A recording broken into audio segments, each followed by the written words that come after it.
Just to be safe, he wore a mask while watching the Super Bowl on TV. Adam Carolla. Yeah, get it on. Got to get it on. No choice. They're going to mandate you get it on. Thanks for tuning in. Thanks for telling a friend. We love that about you. Right, Gina Grad? That's right. And Ball Brian. One of the sweetest, most gentle, fun human beings you could imagine. That's me.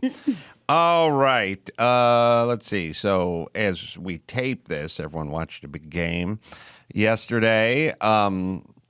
Happy that the Rams won. Yeah. I did not like the call at the end of the game where they called defensive holding on the linebacker that was guarding Cooper Kupp. Seemed very random to me. Seemed like not a lot of holding went on that play. For all the stuff that got away with during the game, that was a minor infraction. They were letting them play.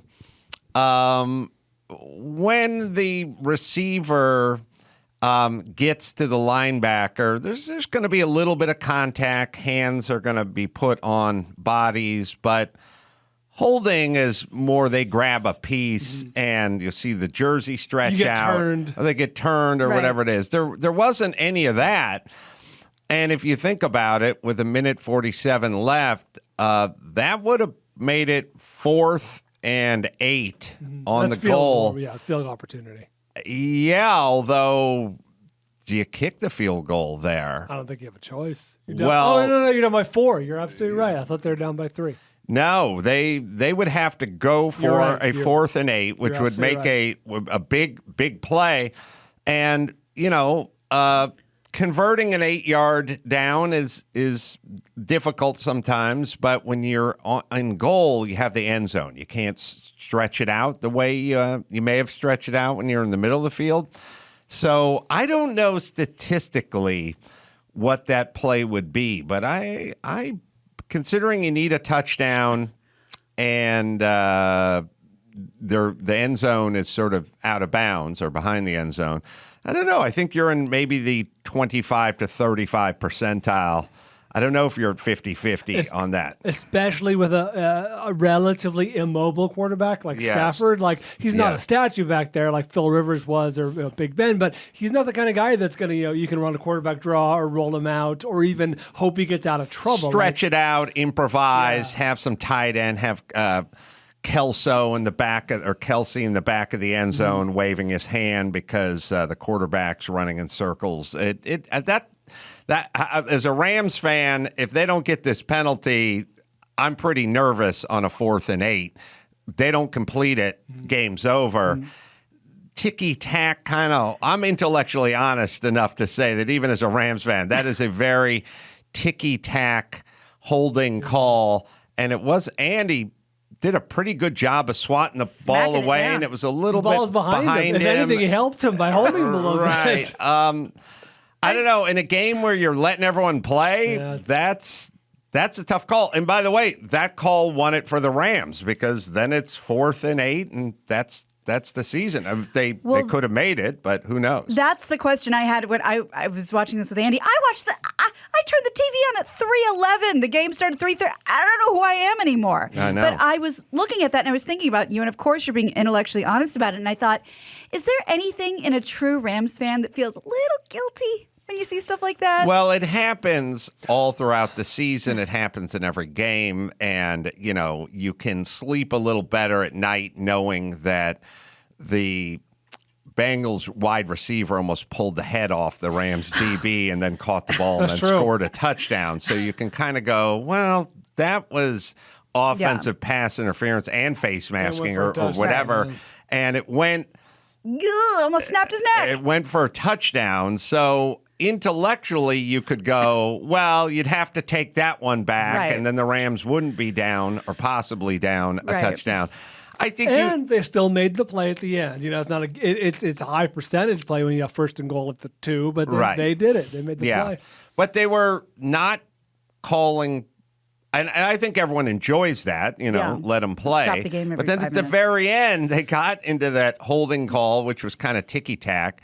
They got then into an offsetting thing with a Rams holding call, which is like, offensive linemen use their hands a lot. That wasn't a bad holding call. And then they got into a unnecessary roughness call, which I don't really feel like. I mean, he lit him up, but he that was offsetting penalty. Yeah, but he wasn't really leading with the head. I mean, you're allowed to look. The guy's got a touchdown in the end zone. There's only one way that ball's coming out, and that's you trying to light him up. Yeah. You separate the man from the ball. You back off. He didn't spear him. He didn't lead with the crown of his head. So I personally wouldn't have called. He held him, but they let that shit go all the time. The catch, that's cutting everyone play. I could have. And look, if you're a Bengals fan, you could go, well, that was a holding call, but that wasn't roughness. That was just contact, and that move it back 10 yards, get the TD off the scoreboard. That's a completely different game at that point. Who do you think gets more death threats per year? Judges or football refs? I think Credible? I think football refs get more drunken ones. The judges, I think they tend to mean it more. There was a great SNL sketch from the 90s with John Goodman as an NFL ref, and I think it was Kevin Nealon as like a moderator, and he kept asking, like it was on a talk show format, and the audience kept asking the things you would say to a referee, but in a nice way, like, do you have excrement for your brains? I've heard this so many times. Was that where Phil Hartman goes, I would just like to stand up and invite the ref to have sex with himself, because that's what I would like him to do. All the things you would normally say to a referee to play. And then Kevin Nealon steps and goes, I can take this one. Sir, that is an insulting question. If he had excrement in his brains, he would not be holding this conversation right now. Gina's highlighted some of her favorite commercials. Oh, the ones that everybody's talking about. Let's see. There's also there's more mask controversy, but it's the usual. The celebrities show up, who've been wagging their fingers at everyone to mask up for 2 years, and the mayor and everyone. No one's wearing a mask. As per usual. The thing first things first. Let's not forget that. A week and a half ago, Russ Simons was yelling at all of us because we're on to you. He was on to us for nursing the popcorn. Let's listen to this retard one more time. Are required to wear a face covering in the stadium and the tailgate areas, except while actively eating and drinking. And that doesn't mean buy a bucket of popcorn and eat it for 2 hours. Actively eating and drinking. We are on to you. All right. Blend that shit. But you're not on to the mayor whose policy this is. This is Garcetti's all over the fucking stadium not wearing a mask and no bucket of popcorn. So I don't, this sort of he said, she said, and the whataboutism, how about we just fucking drop it and get the fuck on with our lives? I'd say it's good news. It shows good that news. We're good. Your mayor doesn't do it, and neither does Magic Johnson, and neither does J-Lo and Ben. So good. Yeah. Moving on. I was driving my daughter to school this morning, and I'm like, you guys are masked. You got to do that. Oh, yeah. I said, are they letting you back in the cafeteria yet to have lunch? No. What? You have to eat outside. Whether it's raining or 90 degrees, you have to eat outside. No going into the. And the only people that were masked at the fucking game were the kids' orchestra at the beginning. Two masks with a reed in the middle? Because we've decided that masks don't work. All the kids in the back are playing the fiddle and the viola, and they're all wearing masks, except for their mouth isn't moving. Right. But the people that are belting out the Black National Anthem are belting it out with no mask. Look. We get it. It doesn't make sense. Fine. Now just fucking drop it. And what's with the fucking emphasis on the kids? What is it? What's the obsession? Because we've now given up on adults. And they're outside, they're outside the stadium. Oh, very much so. Yeah. Yes. All right. Sunny day. They go, all right, well, so then what is it? It's symbolic. Well, then what message? To what? Force kids to do retarded shit that doesn't make sense so that you have dominion over them for the rest of their lives? Like, what is the symbolic? That's not a symbol. That just is. Yeah. That's just what it is. All right, so let's just drop it. Leave the fucking kids alone. Let them just fucking go to school. Let them eat in the fucking cafeteria. Or Garcetti, mask the fuck up, bitch. You can't do both. He's fucking hanging out. And by the way, he's hanging out with no mask and no one around him. Ironically, there's a mask. It's around a guy's chin, and then everyone else is just standing and talking to him. You'd think the one human being in the entire stadium would go, I got to do what I got to do today because everybody's watching me. But nope, not interested. The mayor really not interested. He's holding his mask. Well, he is famous for holding his mask. He doesn't, yeah. And by the way, he says he doesn't breathe when he takes pictures with people, but his mouth is clearly open and he's having a conversation. So I'm guessing he's breathing, or maybe Garcetti, he talks out of his ass. Maybe he breathes from his ass. It is covered. Yeah. Oh, his mask. Yeah. Could have double masked. His ass could be masked up. All right, so listen, hypocrite, just fucking knock it off and stop it and leave the fucking kids alone. It doesn't do anything to fucking kids. I have to say, whenever I see you either say it here on Twitter, the get in the crate thing, it makes me very uncomfortable. I hate the idea of it. I hate the image of it.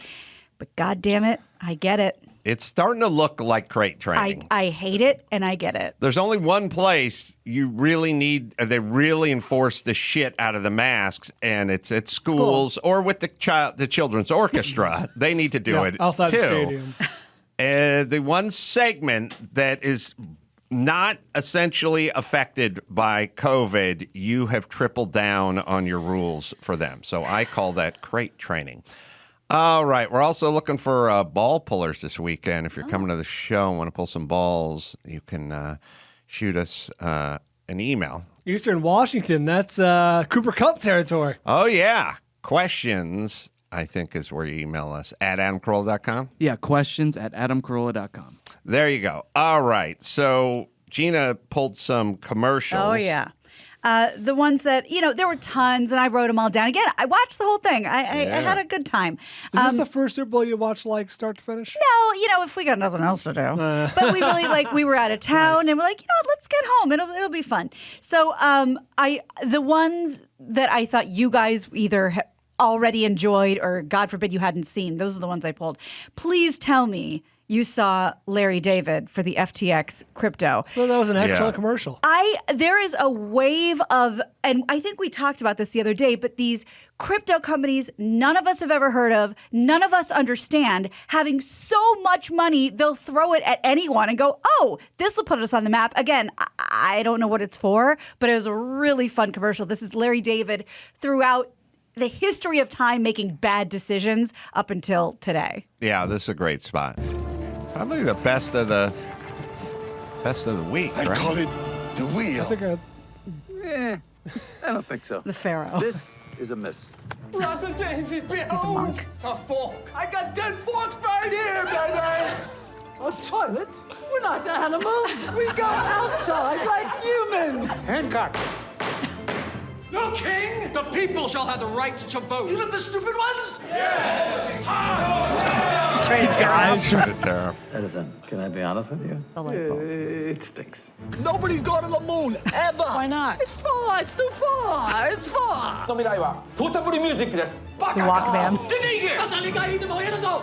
語り！ Like I was saying, it's FTX. It's a safe and easy way to get into crypto. Yeah, I don't think so.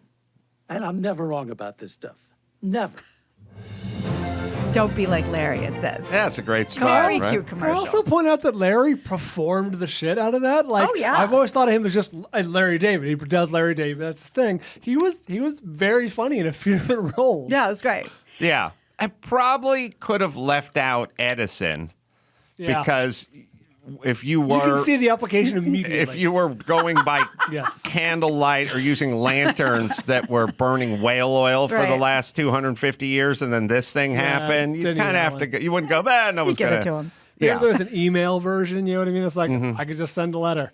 Right. You know what I mean? Yeah, people want to open their own envelopes. Right. The next one that surprised me in a he's still taking corporate money kind of way because he's just been doing his own thing for so many years now. Jim Carrey coming back. And, he has these crazy books he's been writing, and God bless him, really, really eccentric guy. How much did they pay him? That's what I want need to to know. He is back as the cable guy for Verizon, and this was... Is Is it all about the dough? Or is there an element of not winning an Academy Award, but, you know, the prestige of the Super things Bowl? we have, the things you do in life, a New York Times bestseller or something, you know, little titles along the way. Just, I mean, I'm sure they throw a ton of dough at you, but it's also kind of like, I get to be, I've been asked to be in a Super Bowl And also commercial. like, oh, that character's iconic, eh? Like, okay, I'll bring him back. I can speak for Christy when she did the Jaguar Super Bowl commercial, whatever, 7 years ago now. That went out to a bunch of talent that said no, but they got Ben Kingsley, they got Tom Hiddleston, Mark Strong, and someone else. But the point is, they all took a little less money than they could have because it's a Super Bowl spot. Okay, There's a prestige to it. So you're right. Yeah. All right, so this is Jim Carrey reinventing his role as the cable guy. Cable guy! No thanks. I don't need cable. I have Verizon 5G internet. Never heard of it. 5G ultra wideband? It's way better. I see. So somehow, your home is connected to Verizon's ultra-fast 5G network wirelessly. Without miles and miles of this. Yeah, right. Yeah, right. Wait! Can I see it? Sure. Whoa. They must have locked you into quite a contract. Nope. Hidden fees? Nope. Price is the price. Got one at my shop too. Runs my business. This may be illegal. I'm gonna need to know who installed this. Me. It's plug and play. But you can have Verizon install it. Nice van.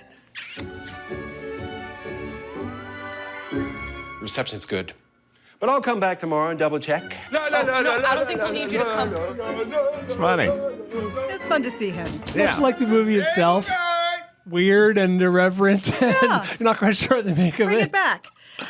Now, this one I got, a well executed concept, Sure. like, you know, not Chunky Monkey Baby or whatever the hell that one was. Yeah, Puppy Monkey Baby. I wish I didn't know that. One that I got tweeted immediately with everyone had the same idea apparently, and I'm sure you guys did too.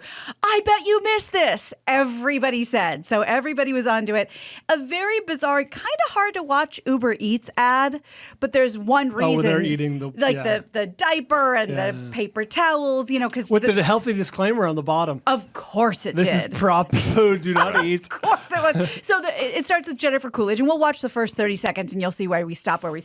But Uber Eats, I thought I could eats it. Could I eats Reynolds Wrap? Can I eats a diaper? But the reason everybody's talking about it is because of Gwyneth Paltrow. So this is a more of a visual thing, but when we get there, we'll explain. If it was delivered with Uber Eats, does that mean I can eat it? It says eat. It's a diaper. Everyone has a black husband. It's bad. Stop right there. She's eating her. It's the "This smells like my vagina" With candle. a thumb Right. strategically. Now watch her response. Go ahead. She's eating it. Mm-hmm. Go ahead. Ooh. And thanks to Uber Eats, She's delighted by the taste. That's how this is not bad. food. Yeah, that's the part that everybody was tweeting about. That bag's a liar. Yeah, I just got so excited. So everyone's grossed out by what they're eating, except for Gwyneth, who's eating her vagina candle. It's like, oh, Is Uber delicious. Eats, is this a commercial for them delivering everything? Yeah, I think it's like Like now they want to Instacart. compete with Instacart. Yeah. Oh, okay. They'll bring you groceries. This is purely visual. It's purely for me. Mm-hmm. Now, it's not what you think it is. I did not like the Dolly commercial. I got to tell you, I thought it was a real miss.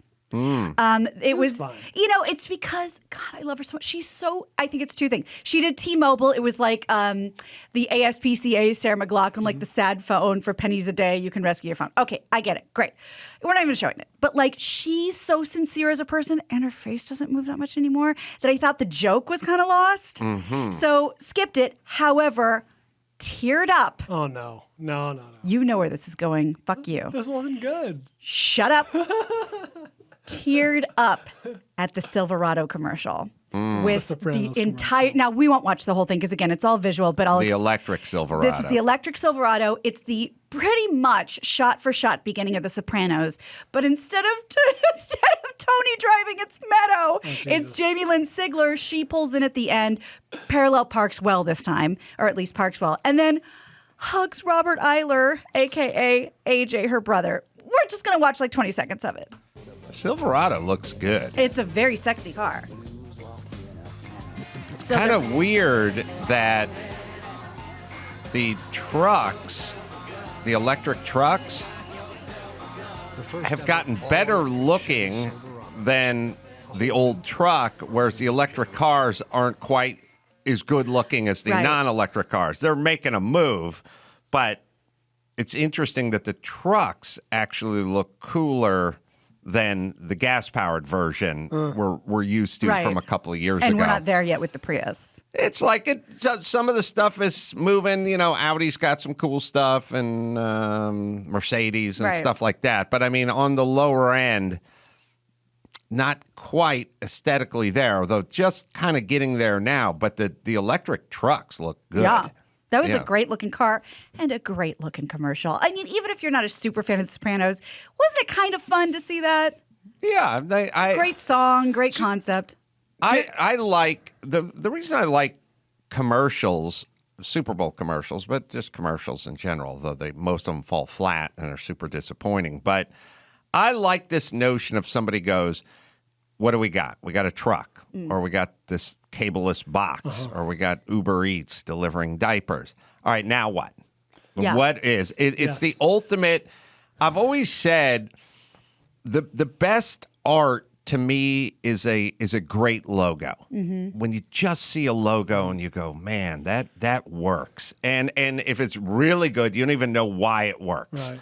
Sometimes they choose colors you would never think of, and so on and so forth. And so commercials, not only do you have to convey all this stuff, but you only get 30 seconds or a minute. And now it's if you can afford it. Well, Hamilton is great, but you don't have to pack everything into 30 seconds. This is, in a weird way, kind of the ultimate IQ test for creativity.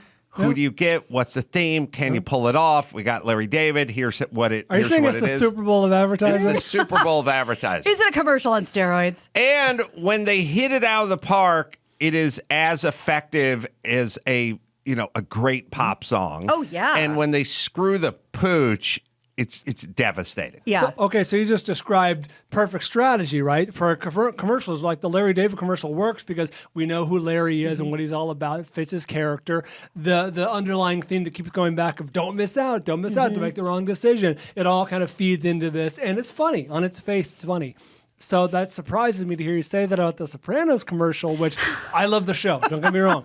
It's I'm not saying that about the Sopranos commercial. I thought you were saying you liked it because I misunderstood because. No, I mean I'm sort of agnostic on it, but I wasn't using that as an example of my perfect execution. I misunderstood because to me it's your example of radio song testing, which is like, oh, I know that song. I like that song. That song makes me happy. I'm familiar with it. That's all The Sopranos has wanted was, I'm familiar with this. It's shot for shot exactly what I remember. It's just bring me back member berries. And then at the end, I kept praying for a twist, like, oh, there's going to be something funny. Or Robert Eiler was the twist because he's out of the acting game, but you wouldn't know that. But here's the other thing that everyone's noticing between the halftime show and a lot of these commercials, people were basically calling everything that wasn't happening on the field a love letter to Gen X. Yeah. And I was like, it was just Austin so Powers much. It was just so much in our wheelhouse. Home, not that baby. I'm Gen X. I didn't pull that one. It was cute. It was fun. But I only have two more. These were the most frustrating, I think we could say. This one was interesting but odd, and it's one of those reminders that we've come a long way with computer-generated stuff, but we're not totally there yet. The LeBron and young LeBron for Crypto.com. I don't know if you caught this one, but this is a lot of computer-generated stuff with LeBron talking to the younger version of himself in 2003. All right, so cordless headphones. You can watch movies through your phone, and y'all got electric cars. Yeah. The future is crunk. Yeah, it's weird. Little Polar Express-y. Anything else you want to know? Is the hype too much? Am I ready? I can't tell you everything. But if you want to make history, you gotta call your own shots. We going to the league. We going to the league.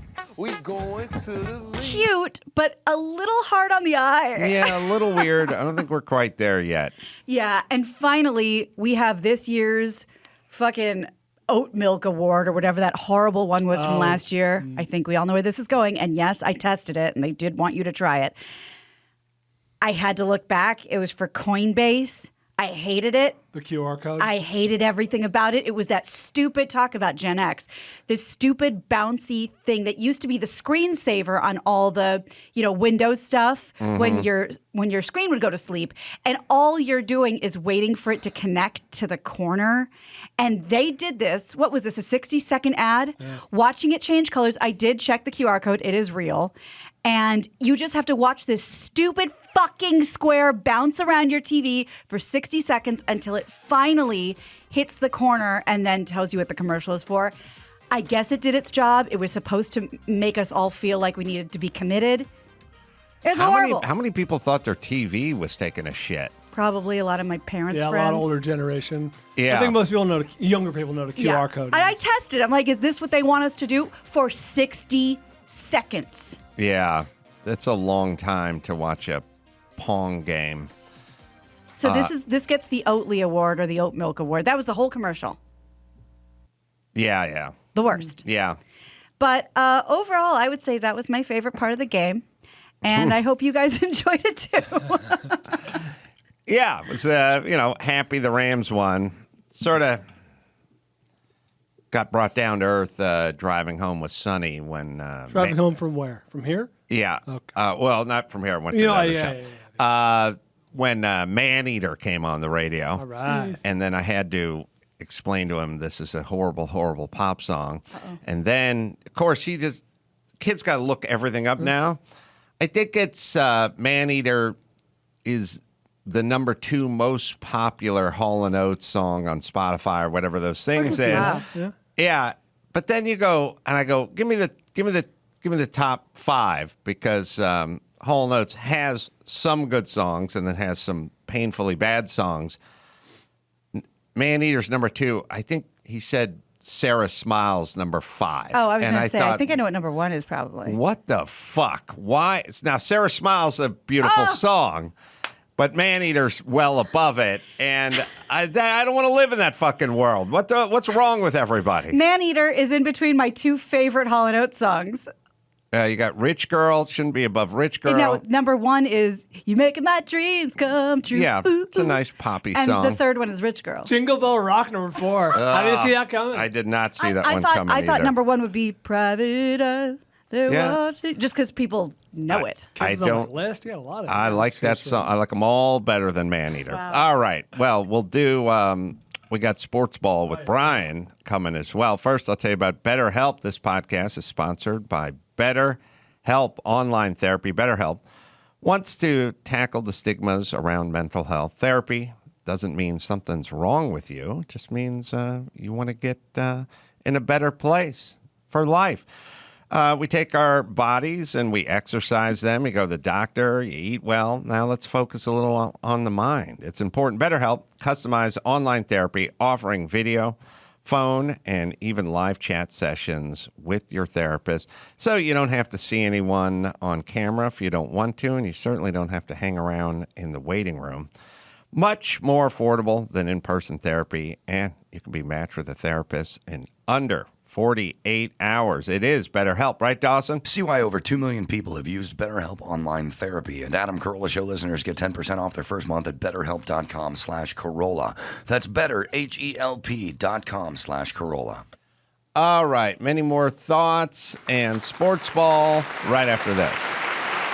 Available now for pre-order, Adam's 6th book. Everything reminds me of something. Advice, answers, but no apologies. It's insane. I blame everybody but me. Adam drops knowledge, rants, and laughs, answering actual questions from you, the listener, and some celebrity friends. Follow the link at adamcarolla.com to purchase on Amazon, Barnes & Noble, or through IndieBound to find your local independent bookseller. Everything reminds me of something. Coming this summer, wherever finer books are sold. All right, comedian Ian Edwards is going to join us after this segment, but as always, this time of year, we get into the sports ball. Was there some kind of game yesterday? Yes. Did people pretend to be oblivious to it? To score points on social media? You bet your ass they did. Let's explore this year's offering. Bald Bryan presents Sports Ball. Just a reminder, these are tweets from celebrities, verified accounts, blue check marks, who tweet some version of, well, let's just get started, because the day started out strong. These are all from Sunday. These are all from Sunday, thanks to all the Adam Carolla Show listeners and fans and followers and users who tweeted me with hashtag sportsball. Easy to find, easy to track. Super great job, you guys. The day started off strong, Kalen, with a whole bunch of, is there a game today? Some version of, is there a game today? And I would argue that if you wake up and tweet this, you were aware there's a game today. You answered your own question. I think you're pretty aware. Also, totally fucked out and not particularly clever. No. Wrote, I would say. Yes. From memory. As they'll rehearse. Then, Kaylin, we have a second group here. These are people who want more of a classic take. Go sports, win the balls, et cetera, et cetera. You know, again, wrote. It's a good amuse-bouche, but you know the entree. You know the entree. Yes, that's what I was going to say. Plenty of people wanted us to know. Hold on, let me make sure we're in the right place. Plenty of people wanted us to know they were only in it for the ads. You know, not watching the sports balls, knowing I'll be watching the commercials online tomorrow. I hear there's a game or something on today in between all the new commercials. And then, of course, plenty of people wanted us to know they're only there for the halftime show. Yeah, the concert. Sure. Is there a sports ball game around the concert? I'm rooting for Mary J. Blige in this oval-shaped ball game. I hope she wins. Hey, let me say this, too, including the Super Bowl now game, that's 7. We have put together 7 of the best, most competitive games ever in a row. In a row. Yeah. Maybe even in sports. Like every game was down to the last play. You used to see some stinkers, some blowouts. I've been around long enough to remember, when, the Bears defense just beat the hell out of the Patriots, and it was over in the first quarter. I mean, there's been huge blowouts in the Super Bowl, but the 6 games leading up to it are amongst the best ever played. And if you took 25 seasons and spread them out, not in one season, back to back to back. Well, and Bryan, I hope you appreciate people like me who know virtually nothing about football, but do understand the pop culture impact of the experience. So you'll have it on, you'll kind of dip a toe in, but I don't understand what I'm watching 100%. For the most part. And I left out plenty of tweets from plenty of, verified accounts that were maybe had a funny angle or kind of admitted like, look, I'm a dumb. I don't care about, I don't know football. Right. It's like, all right, well, fine. That's your angle. I get it. But if you're aggressively like, this means nothing. It's like, well, obviously it does. You're tweeting about it. Right. Surprisingly, shockingly, Superb Owl made a shocking and stunning comeback this year. There were so many Superb Owl. Obviously, you put Super Bowl together and you just kind of rearrange the space, and you got Superb Owl, including, the National Geographic had to get in on it. But then plenty of people were like, just Superb Owl puns. I thought that would die out. I thought with puns would be the first to go. I don't even remember it when it was a thing, but I may have just kept walking. Yeah, it's been around as long as hashtags have been around when you can't separate the word. All right, so we're going to highlight some here. Dawson's got a couple. This gentleman wanted us to know if he was watching the Super Bowl for the first time, and he had some thoughts. Yeah, Jim Osmond says, my first Super Bowl was dull. The game was boring. Commercials dry and uninspiring, and the halftime entertainment put me back to 1990. I'll pass going forward. Good night. Just strafing the landscape. This is a cry for help. This guy's very depressed. Also, all right, first off, I think this is an American. It said New York on the profile. So I was like, is this like a Brazilian dude or something that has no idea about football? Well, it was arguably a very competitive game all the way through to the end. So I don't know why you're calling a very close and competitive game dull. And what's wrong with going back to 1990? That's what I was going to say. Were dry? We just watched a bunch of funny objectively, you commercials. can say there were some very good ones. Yeah. By the way, I do like it when people say, I don't like when people say full stop now. That drives me nuts. But also like all pass going forward. Who the fuck, Jim, wants to know whether you're going to watch the next Super Bowl or not? If only we can get him in. Yeah. Well, success. Oh. This is the rare. He's British, by the way. Oh, Good come night. on! I knew. I tried to look, and it said New York, and I left it at that. He should have said good day. Yeah, true. Yes, thank you. But all right. Cheerio. Here's the rare blue check mark on blue check mark sports ball reply. Ooh. Yeah, Dawson, can you read the original and the reply? The original tweet from William Legate is, apparently there is a big football game happening today. And then Mohammed El Deshawn replies, is that your football or my football? Wait, don't answer. I don't care either way. That was nice. I think piggybacked. that's another like football or football reference. Is that what that means? Is it football? Is that your football or my football? Right. My footy. Yeah, like soccer, football. Right, soccer versus American. Either way, he doesn't care. Right. He's not playing favorites. This was the most tweeted. I probably got tweeted this a couple dozen times, but I couldn't figure out if this was a joke or was intentional or if it really happened or if it was just some kind of... You guys will see that it's absurd, but it's an absurdist. Me to 8-year-old. Who do you want to win? The Bengals or the Rams? 8-year-old. What difference does it make? It's not like the winner is going to solve climate change. Oh.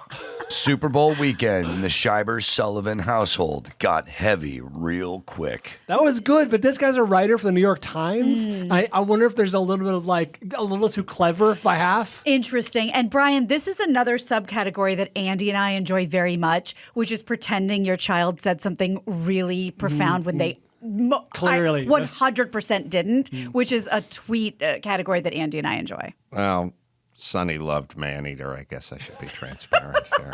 I know I sort of painted a different picture. Yeah, you left that out. He You started omitted. popping his fingers and tapping his foot immediately. Wanted to know who these young artists were. Let me tell you something in general about the part where your 8-year-old once doesn't care what difference it makes because it's not going to solve climate change. I'm old, but I've been through this. And I grew up with a mom who freaked me the fuck out about climate change and the world ending. You can create this 8-year-old. There are different themes. My theme growing up was we're going to be out of gasoline. Right. So we won't be able to propel ourselves or run our generators. Yeah. So out of fossil fuels, which now sounds like a good thing, but back then it was a bad thing. You're never going to drive a car. And a lot of living underground. It wasn't so much about, now it's about uninhabitable on the surface. Yeah, it's like we've ruined the planet, but back then it was like we're going to crawl into the planet and live in the planet. Now maybe it had something to do with my grandfather riding the mole people. How specific? A burrowing folk. Yes, and what was going on was the gas embargo, and they were doing the odd, even number license plate rationing for the gas lines. You guys all see, but big part of Licorice Pizza. It was a full blown bummer, and you want to bum out an 8-year-old, tell them you're not going to see your 20th birthday. Right. You don't really bum out the 79-year-olds that much, but you will. It's funny. Like but I meant it when I was on stage with Shatner. Shatner was talking about, environmental stuff and global warming and, going up into space and looking down at the planet and wondering what we're doing to it. And I was like, yeah, but you're 90. So whatever AOC says we got, 12 years? You'll probably be all right. Now, my kids, you want to know why there's so much depression amongst young people? Well, fucking tell them you're going to live on a rock that's uninhabitable. Yeah, and that nothing matters. And when you're older, and see if it doesn't scramble their brain. So all the heroes that are fucking their kids' brains up, go ahead, fucking mask them up and pollute their heads. And then wonder why there's so much suicide and depression and everyone's on some form of medication. It's weird because, Brian, I feel like you'll understand this because we both now have kids around the same age. Like, I thought, are we like out of touch, like when they go like, am I going to die? Or you go, not for a long time. This isn't something you even remotely need to worry about. We can always, you can always make the planet better, and that's why we go pick up trash, but everything is fine and you are fine. Is that like, are we like lame for saying that? No, we've had similar conversations in our house because kids get to be 5 years old or whatever, and they're obsessed with death, or they all of a sudden have a concept of death. Tons of questions. Like, when am I going to die? Yes. When is grandma and grandma? It's like, yes. Well, we kind of just brush off with, well, hopefully not for a long time. And of course, you have to address reality. Where it's like everyone will die, but hopefully not for many, many, many years. But we're not taking the angle of like, well, the planet's on fire, so who am I to say? We don't do that. The problem with kids is they don't really have context. So when I was, I'm trying to think of when there was either the Hillside Strangler or the Night Stalker, of those guys. One of those guys was running wild when I was like 12. And I was living in this old barn of a house with my mom locked in her room. And I was like, that guy's breaking into my service porch. He's going to kill me in my sleep. I thought there was a decent chance of that happening because I wasn't doing statistics and odds and blah, blah, blah. So if you feed your kids a steady diet of, the polar caps are going to melt and the polar bears are going to be swimming in the ocean and we're fucked, then contextually they're going to go, that's the Greta Thunberg thing. All right, sorry, Brian. All right, enough of the appetizers. The entrees are here. Top 5 time, the 5 best. We're working 5 to 1. We'll end with the winner, of course. Dawson, hit us with the first one. Number 5. Phew, glad that's over. Checks calendar. Now, what the next sports ball event I don't give a fuck about. That's from Thought Leader. And he would like us to know on Twitter that he doesn't care about sports, the game that just ended. Although, in his defense, the way he spells thought means that hoe over there. Oh. That kind of thought. I didn't realize So, maybe he really doesn't really consider himself a thought leader. I don't like or care about anime, but I don't send out a lot of tweets about anime. After it's over? As soon as it's over? After the event's over, after the Comic-Con leaves town, I just quietly go about my business. Right. Mm-hmm. All right, number 4. Number 4. Preparing epic lawsuits and selecting yarn for my next potential sweaters start today. This yarn and design is all made in America. How do I have the time? I don't spend a minute of it watching men play ball. Hashtag metamorphic. Hashtag knitting Twitter. Hashtag suing people. Oh, wow. I want to know if Garagos knows who this is. This is a lawyer, obviously. Oh, yeah. She was at his wedding. What? You know who this is? Oh, yeah. Harmeet Dillon. She was my God. She was at Garagos' daughter's wedding. I talked to her for half an hour. She knits all her own sweaters. Cool. And sues people. And doesn't watch ball. Doesn't watch ball. She sues people and she knits sweaters. And if you ever see her pop up on TV, she's wearing a sweater that she knitted. It's pretty cool. I got to be honest. These 4 were clustered together. This was a contender for number 1. Wow. But let's get to number 3. Number 3. Today is about sport ball. Capitals. And sport ball only don't talk to me if you don't know things about sport ball. It's the big game with the one team versus the other team. Woo! Big sport ball guy here. Big chicken wings and sports guy here. Woo! Brian, I don't know how you're going to top that. I was going to say this is all the makings, all the classic ingredients. This is a perfectly made cake. Mm-hmm. You know what I mean? It's got everything you want. Mm. This is from Mike's Dead. Mike's Dead. And yeah, again, it is kind of interesting because I was circling back to the family again. My mom and my grandma were very much into like, oh, these big macho guys slapping each other on the butt every chance they get. A big He-Man, but tapping everyone. It's like, all right, you don't like football. We get it. I blame myself for saying I like football. So I brought this on. We don't really know if you like football or not. We know you don't like me. What I did to football and my mom and my grandmother is what Trump did to hydroxychloroquine. He was like, well, maybe it's promising. Everyone, fuck that. No, not that. That's horse killer. So to be fair, I ruined football for them by enjoying football. Yeah. It's But a real mixed message. It's also this thing where it's like, Yes, there are things you like, there are things you don't like. Why do we have to turn it into this? You don't watch. That's fine. So you're saying people were condescending assholes before Twitter? Oh my God. My grandmother, who was very Eurocentric, was always trying to talk me into soccer. And I was like, ugh. It's the biggest sport in the world. Yeah, I know. A lot of that. That's always the reason. Yeah. Yeah. And Just not into it. Prostitution's the oldest profession. So you want to talk to my sister? Goat is the most consumed. We're going big here. Goat. Who's the goat in your sport? Yeah. So, all right. Sorry, Brian. No, that's all right. So this one was verbose. It packed a lot in. Gina, you mentioned this Strong could have been the contender. winner, but I think you'll see the next one. Short. That's what I love about sports ball. You can do this in so many ways. The next one is short, sweet, to the point. Is this the winner? Number two. Number two. I did not watch a single second of the Super Bowl, nor did I consume any related media, commercials, halftime show, etc. You're tweeting about it. Yes. That's Robbie Suave. Suave.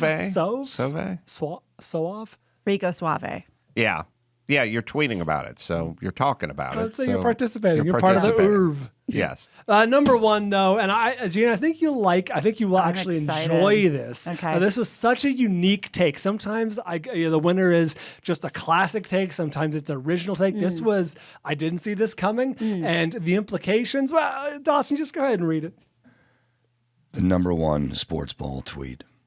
Straight women, queers, the time is now. Take to the streets, lean sexily in alleys, walk freely without the threat of being accosted. The oppressors are duly watching their game thing. Go out and expose your gorgeous face to the cold, unfeeling stars. The night is ours. I think it's dully. I think duly would have been D-U-L-Y. Yeah, But so they're being dull. yeah, so That's the great. implication that you cannot go out 364 nights a year for fear of being assaulted or possibly accosted. This is the night when all the idiots are off the streets. Well, the cavemen are in the cave. Yeah. And they're looking at the cave drawings. Lean sexily in alleys. I love it. Lean sexily in alleys. It's fun. It's funny. It's the implication is insulting. Now, and also, is that on your list of things to do? I mean, what I'm saying is I remember driving into the Deep Valley on 9/11, shortly after the planes hit the tower. And I remember having a thought, which is, if there's ever a day I could speed, today's the day. We're on full tactical alert. Go for it. There's not a cop Cops on got the bigger planet. fish. They're all speeding toward the airport. There's nobody going to pull me over today. So the implication is I wanted to speed. I always want to speed, but I don't because I'll get a ticket. But by that same logic, he's saying that women, I'll ask you, Gina, do you want to go to the alleys and lean sexily? It never occurred to and me. are you unable to, is my point. Right. I'm not uninterested in it now that you mention it. But Prevented. no. Yeah, it was not on the list. You're oppressors. Okay, so the competition was close. I was really going back and forth. Without spoiling it, Gina, do you know who Glenn Weldon is? Okay, so admittedly I'm a little bit out of it. I don't know who everyone is, and I'm doing a little research trying to figure out who's who for a little edge. It speaks to the spirit of sports ball that Glenn Weldon is the co-host of NPR's Pop Culture Happy Hour. The whole thing started with, I'm into pop culture, yet I have no time for the biggest pop culture event of the year. You host the NPR Pop Culture Podcast. And That's all you should be talking about. And there's a beautiful insult to injury by saying that straight women and queers would have no interest in watching this game. Oh yeah, they're all dismissed. Yeah, a gay guy couldn't enjoy football. I would argue might enjoy it more than us. What's the name of the podcast? Or the Give it a Pop plug. Culture Happy. I'm sure it's very popular. Oh, it's got the word happy in That's it. Too. fabulous. I have reached out to Glenn, not replied so far, so we'll see if he does, if he's a good sport and has a good sense of humor with this whole thing. But Glenn, check your inbox, buddy. And be ready to write a check to public radio. I'm sure he'll recommend NPR. So thank you very much for all your tweets, all your suggestions. Sports ball is fun for me. I hope you guys enjoy it as well. Nice job. Congratulations, you're an idiot. That was Sports Ball. It also gives you a little glimpse as to how Glenn views our society. Not in a good light. Well, and I get implication. And I get, this comes around every once in a while. Like, women, what would you do at night if men weren't allowed to go outside? Be like, oh, I'd walk, I would jog, I would go, walk lean drunk sexily. to my. I would lean sexily in an alley. I would stumble home drunk without the fear of getting raped. Like, I get the vibe, but yeah, to say that anyone who watches the Super Bowl is actively out to attack you is pretty insulting. You're safe tonight. Tomorrow, I can't speak for. Yeah. Well, thank God I had Dan Dratch off the streets for 4 hours. He came by. Rachel's brother. That was him. I haven't seen that guy in a long time. Well, he's got to catch up on his raping now. Oh, my God. He's 4 hours behind. He presents as such a gentle man. Like, almost meek. Otherwise, it's a one-man purge. No. He's going to be hitting the alleys pretty hard tonight. There's a rabbit mask when he shows up at your front door. Skipping toward you. I was watching a doc. I've been watching all the music-based docs. Mm-hmm. I presented this question to the football-watching rapists yesterday. Just call them fans. Yeah, just call them buddies. Here's a thought. I bet Dawson's going to have some thoughts, but I presented this. I was watching. Well, I got a few. I watched the Rush doc.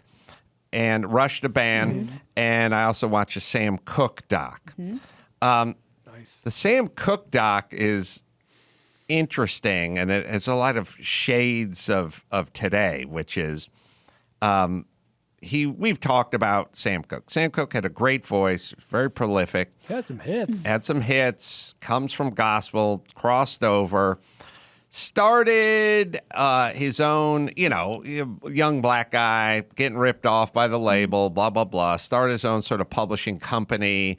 Started hanging out a little with the Malcolm X's and the Muhammad Ali's and the Jim Browns. Sort of got into the movement. As portrayed in One Night in Miami from last year. And, by all accounts, was there to kind of want to start a label so that the black artist wouldn't get ripped off by the man. And he ended up was getting ripped off and blah, blah, blah.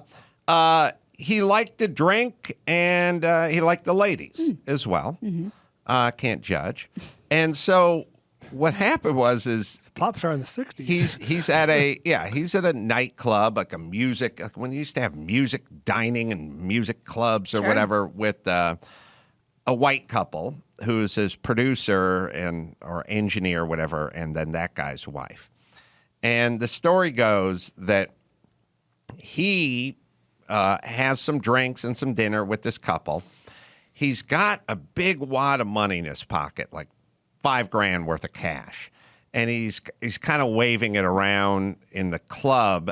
And this is testimonial from the guys who are still alive who are out to dinner with him. And like the engineer guy's like, put that in your pocket, Sam. Like, and he's like, no one's going to bother me. Boy. But he got off the road. He had a big wad of cash and he was probably tilting a few and then just started showing off a little bit. Fine. So then the couple leaves.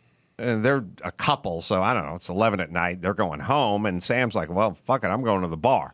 So then he goes to the bar, has a few more drinks, and presumably starts waving the money around, hooks up with this young kind of Asian-y prostitute that maybe he does or doesn't know is a prostitute at the time. And I'm sure by now he's had quite a few drinks. And he is. They decide to go to a motel and get to know each other a little better. Yeah. And so they end up there, and she basically testifies that she was in fear. She thought he was going to rape her. Blah blah blah. It sounds a little screwy, but that's what she says. At some point, he's undressed, and I think goes into the bathroom or something, and she takes his clothes. And presumably his pants with the $5,000 in it, and I think tosses the pants out the window. Rude. Because it's filled with money to like her pimp, essentially. Okay.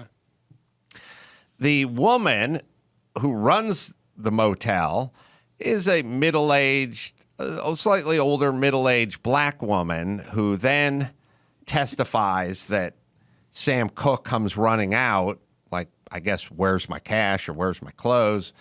She's in a office or something. He starts banging on the door, maybe pushes in the door.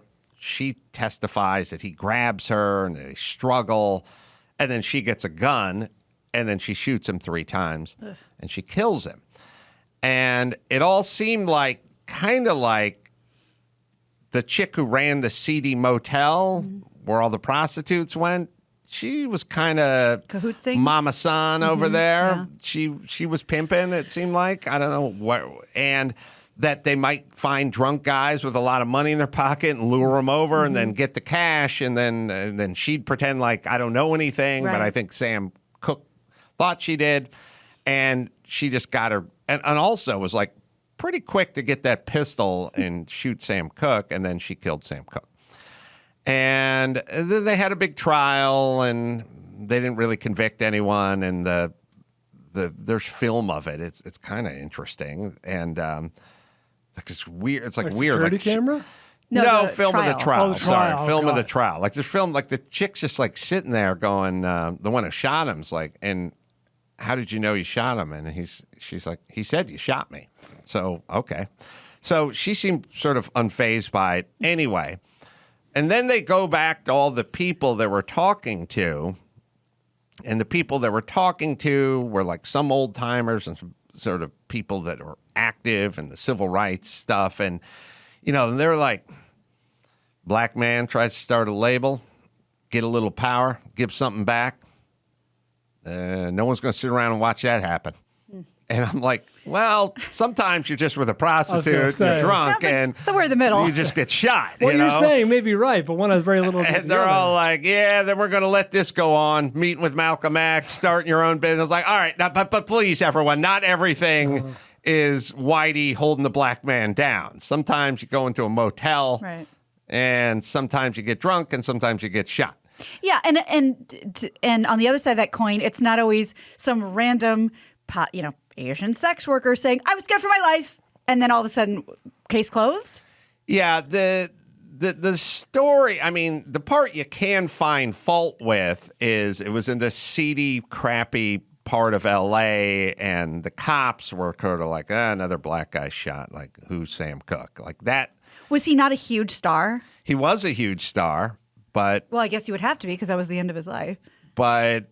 Not like he would have gotten bigger after. Yeah, they didn't seem. Some stuff wasn't released, or one big song, maybe Change Is Gonna Come, wasn't. But he was pretty well known. Yeah.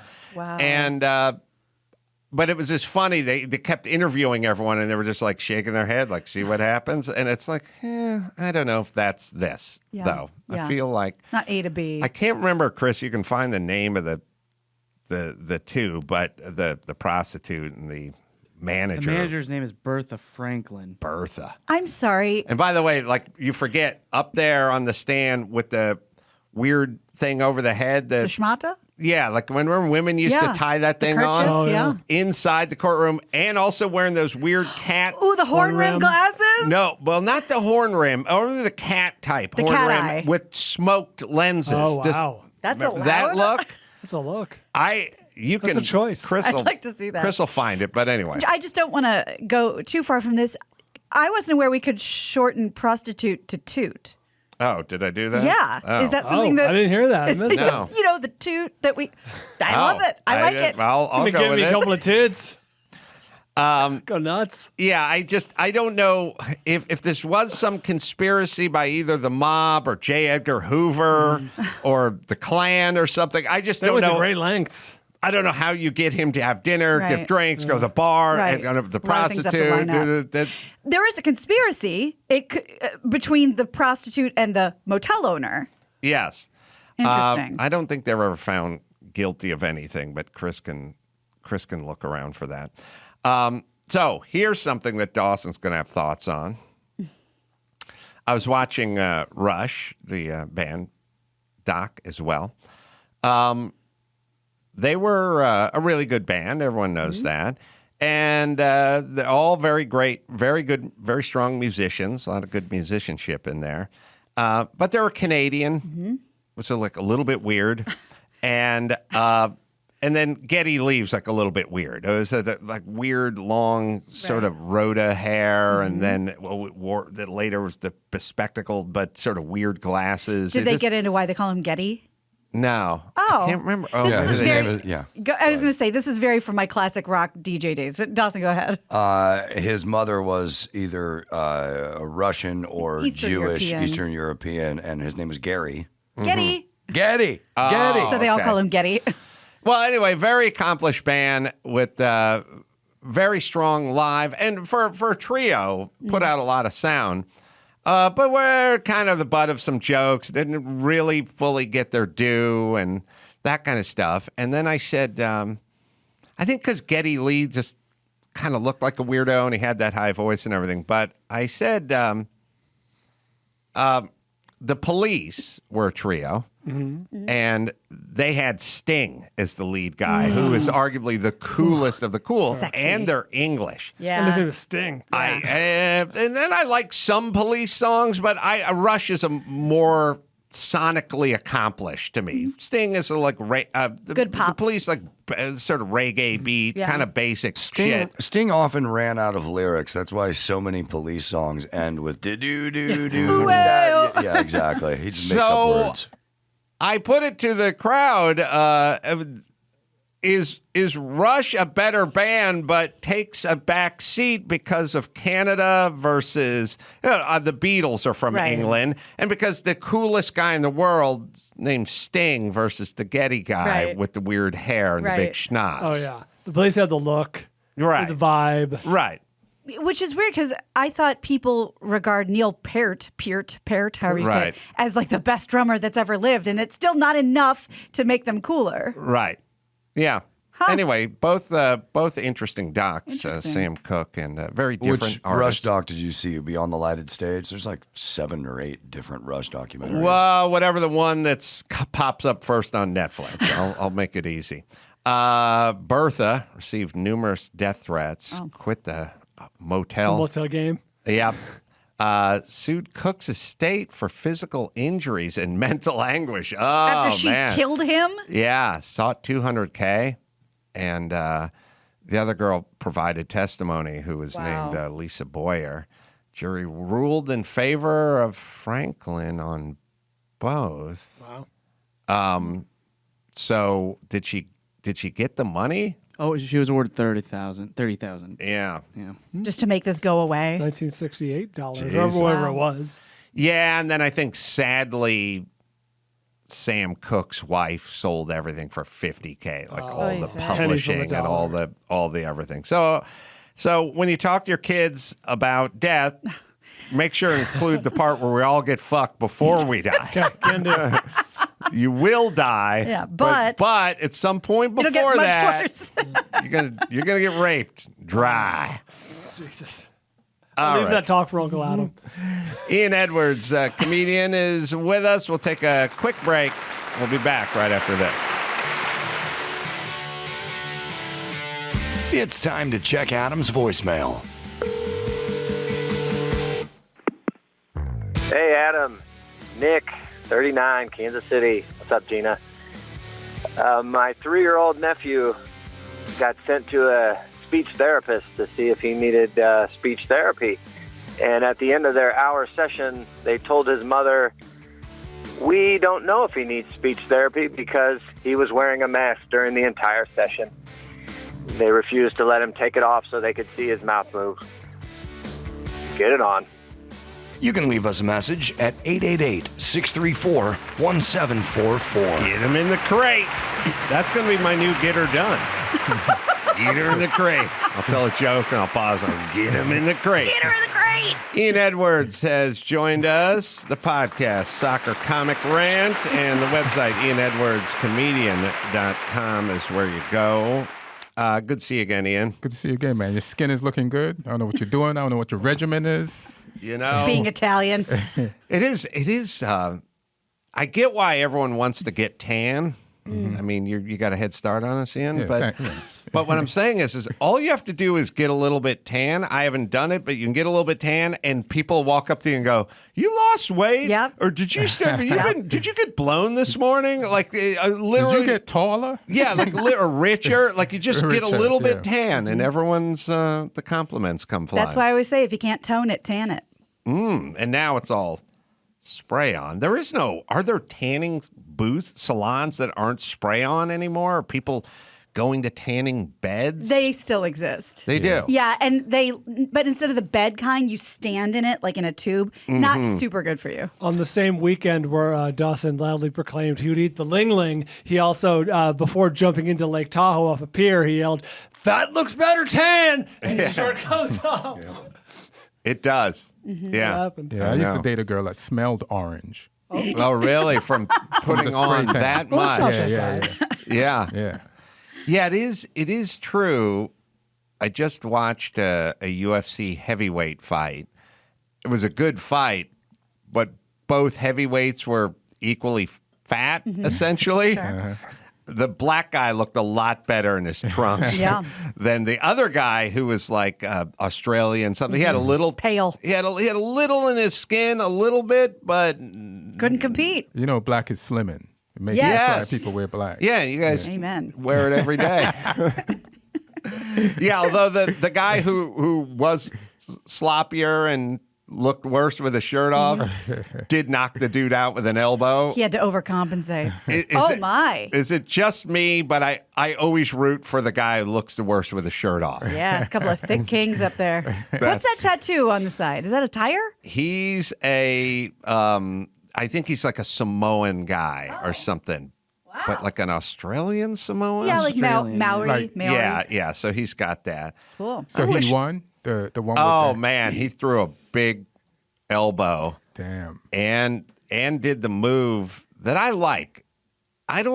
It's sort of the equivalent to seeing a guy pull up for a 3 and just start jogging back. You know, he knows. You're not. okay. It looks a little desperate when you're running at the hoop, following your shot. You know. He put the elbow on him. The guy just tipped over, and he started walking back to his corner. He didn't jump on him and start trying to beat the shit out of the back of his head. When you walk back to your buddies before the ball, before you get a strike at the bowling alley? Right. That's the move. Yeah. That's the move. I've done that before. Yeah, that's And then it sweet. just went in the gutter last minute. Oh, wait, we can see it. Yeah, the one guy's not as toned, but he did come with that elbow. And that was that. That was about it. They're both done. Yeah. Wow. Sorry. So, Ian, born in New York, went to Jamaica, right? Nah, born in England. Oh, sorry, born in England, went to Jamaica. Sorry, Yeah, then yeah. ended up in New York. And then ended up in New York, yeah. I think that about covers it. Yeah. Thanks for coming. Hey, man, it's good seeing you guys again. Well, I feel like England, New York, Jamaica, and now L.A. or California, I like the way right? you're moving it around. I'm like just a saying, three-card Monty. you got a pretty good Three-country Monty. You got a handle on just about everything. Uh-oh, where's this going? To hell. All right, fuck it, You're let's worldly. go. Yeah. Are you out in L.A. full time now? Yeah, I've been out here for a minute, yeah. What's the touring like for you? I haven't really been doing that much ever since most of the pandemic thing happened. I expect to pick it up like more March going on. Plus, I don't like to go into cold places. I think Jamaica spoiled me. Yeah. Mm-hmm. So I want shit to just heat up. I don't even know if I care if I go to the Midwest and everybody's out camping because it's hot. Yeah. Right. And the club is empty. I don't give a damn. I'll still go. I know you worked on Crashing. That's Hope one there's of my, no club owners listening to this. one of my favorite shows. Oh, yeah? Yeah. I was All right. really disappointed that they do 4 seasons, 3 seasons? I think it was like 3. 3. Yeah. Yeah, I don't know why. Is that just the cycle now? Stuff, you do Good or 3 bad, seasons yeah. and we just end? I know it's weird, right? Like back in the day, a show was on and it kept going. And then you have shows like Curb Your Enthusiasm.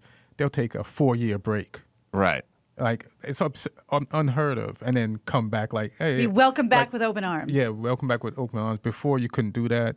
Crashing. Some shows are like, oh, we're just a 1-season show, It doesn't care if it's a hit. Some Crashing with It 3 would have liked to have done more, but that's just all they allowed. It's all over the place now. Was it Pete himself who said, or I could be totally misquoting him, but didn't he say back then, like, they said, we only do 3 seasons. Like, HBO is telling us we're only doing 3 seasons no matter what. I think he did say that. Maybe it was on Greg the show. Fitzsimmons. Somebody said it. I would say that if they were going to cancel me. Yeah, I know. They said 1 episode. That's It's a limited run. Right. So what are you working on now? Listen, I'm just chilling, man. I'm just really, it's embarrassing to say. Just trying to get my TikTok numbers up. Mm-hmm. It's a thing. It's a real thing. Just working on my Instagram, because when I tour, I want people to be in the clubs. Why you want to be camping? Yeah. No, if they are camping, fine. But I hope my TikTok makes them Now you're talking. come to the club. Did you know watch what the I'm Super Bowl? Yes, 100%. Now you're talking. The thing about, I was thinking about, like, having in this topsy-turvy world of, 3 episodes are canceled or 1 and canceled or getting caught saying the wrong thing on tape and canceled. Mm-hmm. Stand-up, if you have your audience, it's like owning commercial real estate. It's Yes. like if your dad leaves you a bunch of commercial real estate or even just enough, you're good. Yeah. You can have safe. you can get fired from your job, you can go into rehab, you can have some ups and have some downs, but that'll be a base. Mm-hmm. And that'll just be that steady kind of income for you. And I feel like stand-up is commercial real estate, and then the TV shows, that's the condo, the penthouse, the beachfront property, like that's all good, but the base is stand-up. And if you have the base, you'll always be able to pay the bills. Yeah, like when I started stand-up, it was one of the riskiest things you could enter, right? And then remember when the market crashed, what was that, 2008? Mm-hmm. Like they were like, entertainment always keeps going and you can always make money. So people who had those jobs, those lifelong company jobs, lost them. And then as a comic, you were in a better position than them because for some reason entertainment always survives like a depression or something like that. You need it more. You need it more. And then even now, like what you're saying, it's like once you got some ride or die fans that fuck with you and just stay with you, like you could say the worst shit. That's why they're with you. Mm-hmm. And that's always money in the bank. And they know who you are and they accept that. And so a lot of comics, like canceling is almost like having a near-death experience and coming back and living a better, stronger life. Uh-huh. Yeah. It's also weird that with this, I'll have to like talk to my son and go, you want to work for a Fortune 500 company? Do stand-up. You need a base. What's your fallback do plan? Something. Do something for your future. Why aren't you dropping out of college and hitting the open mics? I can't believe he's still in college. What a loser. It is weird that, depending on who you are, but stand-up becomes this weird base that it sounds insane. But if you think about any of the people you know as stand-ups, their TV shows get canceled, they get divorced, they get this, they get that, they get everything else. But the stand-up just kind of, the great Bob Saget was on the road doing a stand-up, Well, it's because there's no middleman. Like, if your fans love you, like, there's no one to keep you guys apart, like a network or whatever. Yeah. Yeah, before you needed to, like, get back on TV to keep it going. But once you've been on TV and you get your Instagram or whatever social media thing going, you just keep feeding them content, you're good. Like you're basically been doing this for a minute and you're unstoppable. You can say whatever you want to say. Yes, that's You can true. get in trouble, but it also causes you more publicity. Yeah, it's like, I mean, I always kind of knew that I wasn't going to be able to live or operate in the system per se. And I always thought that was a big part of the appeal of doing something creative, not just stand-up or talking, but not having to sort of live in the system per se, And I've corporate system. Yeah, I said it's kind of like it's the way I feel about like having a late night gig. tons of money, tons of fame, tons of perks, but you still have to go into the same place and do the same job every day. And it becomes kind of grindy, it becomes kind of repetitive. Yeah. And it's like, it'd be like if someone said, you got to work at the post office, but I'm going to pay you $32 million a year. You'd go like, okay, but it wouldn't, Monday mornings, you wouldn't jump out of bed and run to the post office, but you wouldn't quit. No. And George Clooney's going to help sort postage stamps next to you for 18 minutes a day. Like that. All right, I can put up with that. 32 million? What was, Ian, what was your, well, this is interesting. I never thought about this, but like, we'll call it a brush with fame or something. Like I was supposed to replace Craig Kilborn on the Late Late Show or something for 10 minutes. And I declined it at a certain point, but I was next to do that. That would have been me going to the post office. What was yours? A sitcom, a pilot? Like what do we... Like I've turned down like around 2016, I had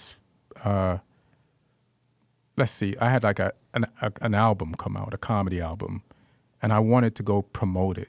And I was like writing on a show. And the shows are like basically a 9 to 5.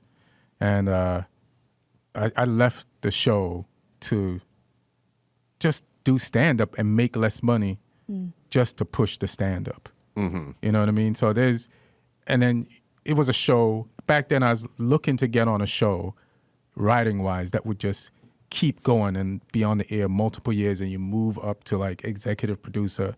And that was the first show that I felt would be that show, because all the other shows before that was like one and done, two and done.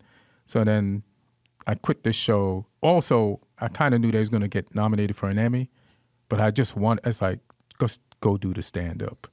And I did that. And that was like my brush with like getting into EP territory and then getting hired for like other writing shows and stuff after that. I just wanted to do the stand-up because I was in the room pitching jokes and looking out the window, like getting jealous of birds or anybody that walked by. Clouds. And it just felt clouds, and it just felt, damn, just this windowsill, it just feels freer out there. You know what I mean?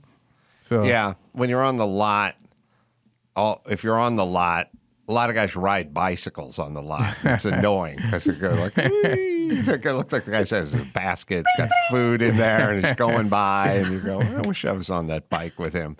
Yeah, they put you in a bungalow, and they just lock the door. And they stuff you with as much all lunch you as do. you can. Well, you immediately you're like, "What's for lunch?" Like it's 8:45 in the morning. I know. I'm just asking. Where are we going to eat? Because but you have to spend the next 3 hours talking about and negotiating and angling for and where then you're you going get to to eat. work. Yeah, but you sometimes don't push too hard for where you're going to eat because that might mean you will have to pay. Yeah. Did you go through all this? Yeah, we went through all that. I mean, you kill time talking about lunch, and you get some work done, and then you fear that there's going to be notes, and those notes are going to keep you. Like, you want a free dinner, but a free dinner means you got to spend all night there, writing to earn that dinner. You know what I mean? So you worry about what the notes are going to be after the table read, and it's like, you know, I missed my family. I didn't even have one. I was like, I got to go home to my kids. I don't even have any kids. I feel bad for the writers that did. Yeah, and then you can just do all-nighters there. Yeah. And by the way, nothing gets funnier because then you get tired and everyone's in a mood. Mm-hmm. Yeah, let's talk about that. So the only way you can do what you're doing is if you sort of travel light, like don't have kids and mortgages and alimony and like all that stuff. Are you like a light traveler? Yeah, I'm like, I approach this business like Robert De Niro in Heat. You know what I mean? Don't get attached to nothing. You can't walk away from it 60 seconds flat. Yeah, so I could walk away from that job because I was like, my expenses are low. Mm-hmm. Like, I'm out, you know? It's like, and so nobody can treat you bad because you're like, I can afford to miss this check. I'm good. And there's nobody at home going, just keep your head down, do your job. Yeah. Yeah, I don't think people know. I mean, it was a very conscious and real decision for me when I was working construction not to buy a new truck. And at some point, the other guys started pulling up in their new trucks, and they would always make fun of me with my piece of shit truck. And I was like, you guys have a payment of $315 a month, which is a lot, and you guys are committed to this. I can pick up and leave because that Isuzu Trooper was $1,200 and I own it. And it was a real conscious thing. Like, I don't want to get weighed down here. You guys can't tell the foreman to fuck off. You got that truck payment every month. And it was weird. I was making $11, $12 an hour, and people were going, go down to the Galpin 4 and get the new Ranger. And I was like, it was really tempting. Got the new Ranger. Yeah, it was a big deal. It was a nice truck back then. But it was like, my foreman Jan had a blue one. It was like air conditioning and like a crew cab. And I was like, oh, Jan's Ranger is so sweet. Like, Jan's prison is dope. Guilty all you have to do is like, Jan, just pick me up for work every morning. Then you get to ride in Jan's truck for free, and you still have the freedom. And I later on, after doing earthquake rehab work and getting the inflated rate of like $19 an hour because it was a city job. Government job. The city wastes so much. The city is so fucked up. They made me, who was the most experienced carpenter on the crew, they designated me a laborer because the laborer got $22 an hour. Because for some fucking world of the government, the laborers get half of what carpenters make traditionally. Right. But according to the LA City, whatever, they made more than the carpenter, so they made me a laborer to get paid more. Like the franchise tag in the NFL. Don't you dare slap that franchise tag. You're a franchise player, you get paid less. But later on, Jan started fucking with me a lot on this earthquake job, and I just told him to fuck off, and I got in my truck, and it overheated, but I left. Puttered away. You pushed it away. I held my head high as I pushed that truck away from that job site. Why was he fucking with you? Because he's making more money? Yeah. Jan was a...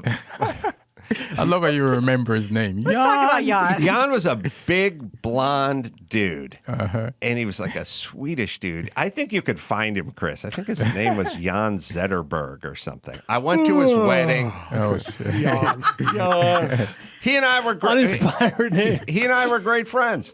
And at some point, he became my foreman. He's on a mean an girl. earthquake job, and he just started riding me like really hard, and he just kept riding me, and he kept riding me, and I would push back, and he'd ride me a little harder, and at some point, even though I was literally making $20 an hour when my street value was more in the $12.50 range, I was like, "Fuck right on off, I'm done." Right? Yeah, that's how I feel.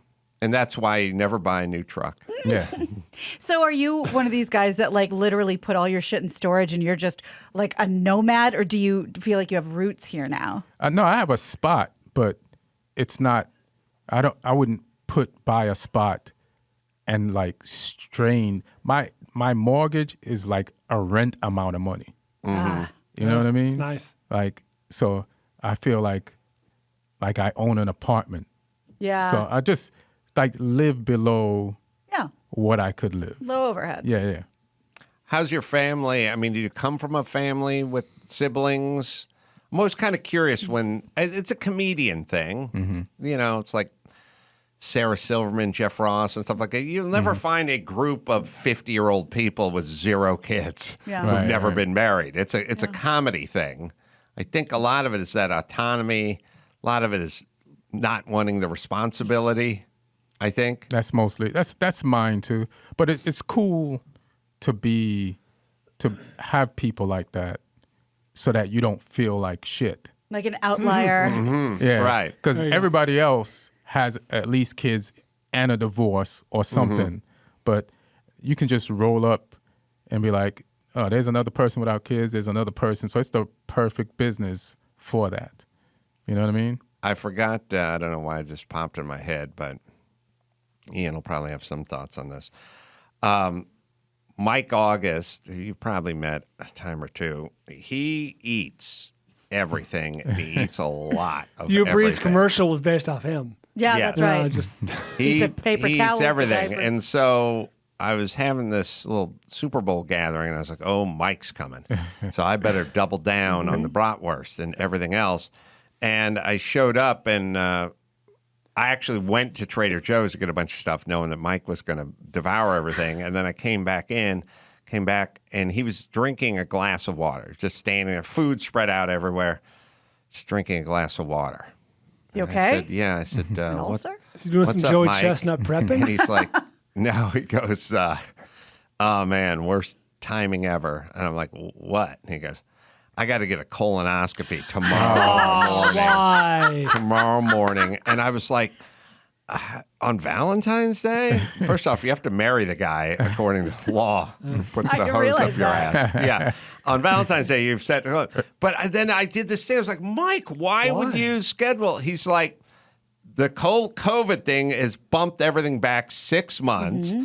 I talked to him in July, and they're like, how about mid-February? Yeah, the 14th. And I was like, yeah. He didn't look at the calendar. Go ahead. Go ahead. And he's also used to the Super Bowl being a week earlier, I think, in his old school mind. And there he was, just sitting there drinking tap water, the full spread and brats and everything else. I would have pushed the colonoscopy. Yeah, you have to. I told him, Yeah. push it, and he said, yeah, but it gets pushed 6 months. Right. It doesn't. You can't I do don't it on care. Friday. I don't care. You don't And care. He goes, No. you know what? I will. What happened to Mike? Died of undetected colon cancer. I think it's the difference between men and women. I'm like, look, you could die, but we got brats. Yeah. right. It's Super Bowl. Like, if you can't enjoy it, then what's the purpose Yeah. of being alive? Why'd you come here? Yeah. Yeah. And I started to help him. I was like, but you can drink. He's like, oh, yeah. Clearly. Clear I was like, liquid. "All right, let me make you On an empty a stomach. Moscow mule. Sorry, you have cirrhosis. Yeah. Yeah. One little thing tickled my ear. You went to Trader Joe's? I went to a Trader Joe's. First time ever? Oh, first off. That's a reasonable question. It is. Oh, hold on. My buddy Snake worked at a Trader Joe's in Sherman Oaks. I forgot that because in my neck of the woods, it didn't come around until I'm the late old 90s. school, old money on Trader Joe's. Okay, I mean, okay. I am. What do they call it? Early adopter? Early money. Early money on Trader Joe's. I've gone to Trader Joe's since I've been an adult. Like there was one in Pasadena, which may be one of the first ones. There was one in Sherman Oaks. I've been there since they were wearing Hawaiian shirts and leis and skipper hats. Oh. They're yeah. themed like Yeah, they Fry's don't- Electronics. Wow. Oh yeah, Oh, the that's funny. whole nautical theme. I didn't realize there was accoutrement. I thought it was just the shirt. Yeah, let me say this. You know, they're always telling you, you see those PSAs and signs and stuff like never boat and drink. Do not drink out on the lake. The easiest way. Why is every booze theme a nautical theme then? Why is it, hey, the skipper, here's a tall boy? Like everything is, hey, we got the bar over here. It's got the nautical, Right. it's got the anchor in the back. Like Yeah, why is everything a booze cruise? yeah, you tell us not to skiing. drink out on the lake, but everything nautical is Yeah. booze based. No, you're The absolutely whole right. Corona campaign. That's right. Yeah. Go to the ocean and die. Yeah, boating has got to be the most casual, dangerous thing to do. Oh, Yes. Yeah. Yes. And it's also, boating is also like, as humans, when you're in the boat and drunk, you're like, I'm 100% dry and 100% fine. But it can change fast. Oh, yeah. Like you can be in the water, but there's no slow build up to it. Like, Right. hey, you may want to slow down a little on those No. beers. We may capsize. It's just boom, white squall, rogue wave, Well done. boom. It just is. No, you're right. It just happens. Yeah. Life to death. Yeah. Right. Like, It's super fast. And you don't want to look like a chump being the only one in a life vest. Right. Pussy. Yeah. You always see that video on the internet of everybody on the boat, It's like the best. partying, Right, and having right. good fun. And did they hit a wave, or did a wave hit them? Please find that. And then it's ubiquitous everywhere. Yeah, It looks like some like Russian Yeah. tycoons. All Oh, these people on this crazy speedboat, and they're going, and they just fucking ass over tea kettle. It is fantastic. Is this the one that pitches right then left and like the girls, the hair tells the story where it's like, yes, it's fantastic. And nobody feels sorry for them. No, it's And hilarious. I've seen from it a the million moment times. it happens, they look like they deserve it. Even though you never met these people, had a conversation with them, and it's just like You're hoping for it the whole time. I know we tolerate rich people, but when they get on a boat and start having more fun than us, we hate their guts. Showing how rich they are. Yeah, I hope an old U-boat torpedoes that badass. Here they are. It's fantastic. They're on like a speedboat. Very fast. These girls aren't enjoying themselves. No. They're holding on, string bikinis. Yeah. They're really holding on. What could possibly go wrong? Ooh, sideways, he's down. They're all. Wow. It's set to music often. Yeah. This video. I've never seen this angle before. Yeah, it always. They're not okay. All things on the water are good until they're not. Like water skiing, everything's the sea-doos and everything. Everything is a good time until it's not. Yep. I'm a land guy. Yeah. I just stay on the land. Like I'll go to the ocean repeatedly more than somebody that swims in it, but I ain't getting in there. Yeah. Was this the same in Jamaica? Yeah. Yeah. Yeah, I can't swim. I'm not going in the water. Fair enough. Smart. Yeah. Well, there's the wives' tale that the black men don't swim, but what about Jamaicans? I feel like those people must swim, right? It's an individual basis type of thing. You know what I mean? Like people are like, you lived on an island. How could you not know how to swim? It's because there's land on the island. Yeah, the island is almost exclusively land. It's all land. So there are places you could go where you didn't have to swim to. Yeah, like inland. You know what I'm saying? Like 2-3 miles in, no need to swim. You know what I mean? We'll check on that. Yeah. Yeah. I was talking about. I was just talking about Sam Cooke watching this documentary, and. R&B, I don't know, early 60s. Young son died in the pool. Oh, really? Oh, boy. Yep. Yeah. They're never the same. Sort How of oldish? young, like a 2-year-old, wife went into the house. Oh, boy. By the way, you think couples argue over like who put the dent in the door? Well, some guy pushed a shopping cart into it at the Costco. Well, next time park in a smarter place. Imagine you heading into the house for a while the son is out by the pool. I don't see how a marriage could survive that.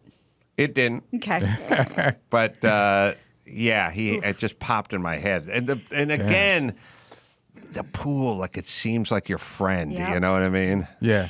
Well, it's not. We're in the process. I'm more actively. I'm more actively on the Zillows and the Redfins right now. How's that going? It's not bad. I feel like prices are coming down like a cent a day. So we're gonna wait to strike. This a couple time in years. 2044. Don't trust it. Like I go to a lot of house openings. Yeah. And people are setting the prices low. But then these people come in. The bidding war starts. And then the bidding war. Yes. They're doing that shit on purpose. No, you're right. You're right. You're right. Yeah, so I know. I'm looking, a lot of these places have pools. I'm like, oh, God, how great would that be? And my heart sinks. I'm like, we've got a 6-year-old in the house. I don't know. Like, it's just scary to think about. And I know that was the whole arc of the last curb. But, like, do we have to fence them? Yeah. Well, there's a code. And if you build anything new, it's all got to be fenced, or you're allowed to have like a yard with a fence, and the fence got to be a minimum of like 4 foot tall, and they have all the spring-loaded self-closing gates. Oh. It can't leave the gate open. Got it. Kind of thing. And then it's theoretically the hasp or the latch needs to be up at the top so that a 3-year-old couldn't reach up there, and it'll close with a spring. You said 3-year-old. Mm-hmm. You said 6. Yeah. Can't swim? No, he can swim, but I don't want to be responsible for a a 6-year-old and a 5 foot. little kid comes Yeah, I don't even want to. Plus when her kid drinks, I don't know how good of a swimmer God, he he's is. an animal. Yeah, he's a risk taker. And I don't know if this was like it when you guys were little, but we knew one kid in the neighborhood with a giant trampoline in the backyard. Oh, yeah. And parents made our parents sign waivers before we Really? could come over. But remember, we were also taken to the hospital every Halloween to check our candy. So I come from paranoid people. Their parents made Shira's parents made everybody sign off. Adam. So if they broke their just leg. the Jewish This is family. the other Jewish family Very there, right? connected and litigious. Okay, so we were all in the same Havara group. Immaterial! I bet there was a Puerto Rican family at the end of the cul-de-sac. No, yeah, don't go by. No, the Mendozas are fine. So my question is that a thing that like maybe people do with pools now if their friends come over? Can you sign this waiver to play? Yeah. I've never seen that. We do the preschool circuit, Right. with trampolines and pools Right. or whatever. And it never come up. Not a I do a litigious thing, people. but I present it as a guest book, and I block out all the official particulars. Leave it in the bathroom. Garagos draft me up something that's pretty good. Right. Sign the guest book. Why? It'll be fun to look at in a few years. Happy housewarming. Do you need my social security number in this guest No, book? let me just get a print and just go and Yeah, put your my thumb. thumbprint feels excessive. We're doing a raffle later. All right, let's see. Let me hit my X chair from the first moment. I sat in my X chair. I thought, wow, this is what a real office chair is supposed to feel like now. I've had them for years. I had them long before they became a sponsor. Never looked forward to sitting in my office until I got my X chair. Like I said, I just went out and bought one. Now, they gave us these great ones for the studio, but I was early money on the X chairs. Can your current office chair give you a massage or heat up or cool you down? X chair can with LMX massage and temperature regulation exclusively designed for X chair.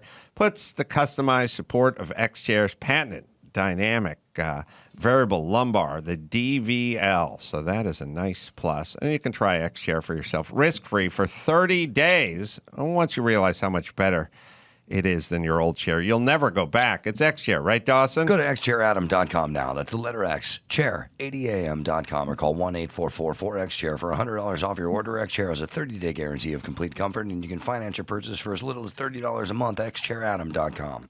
All right, we'll take a quick break. Come back with Ian Edwards and the news right after this.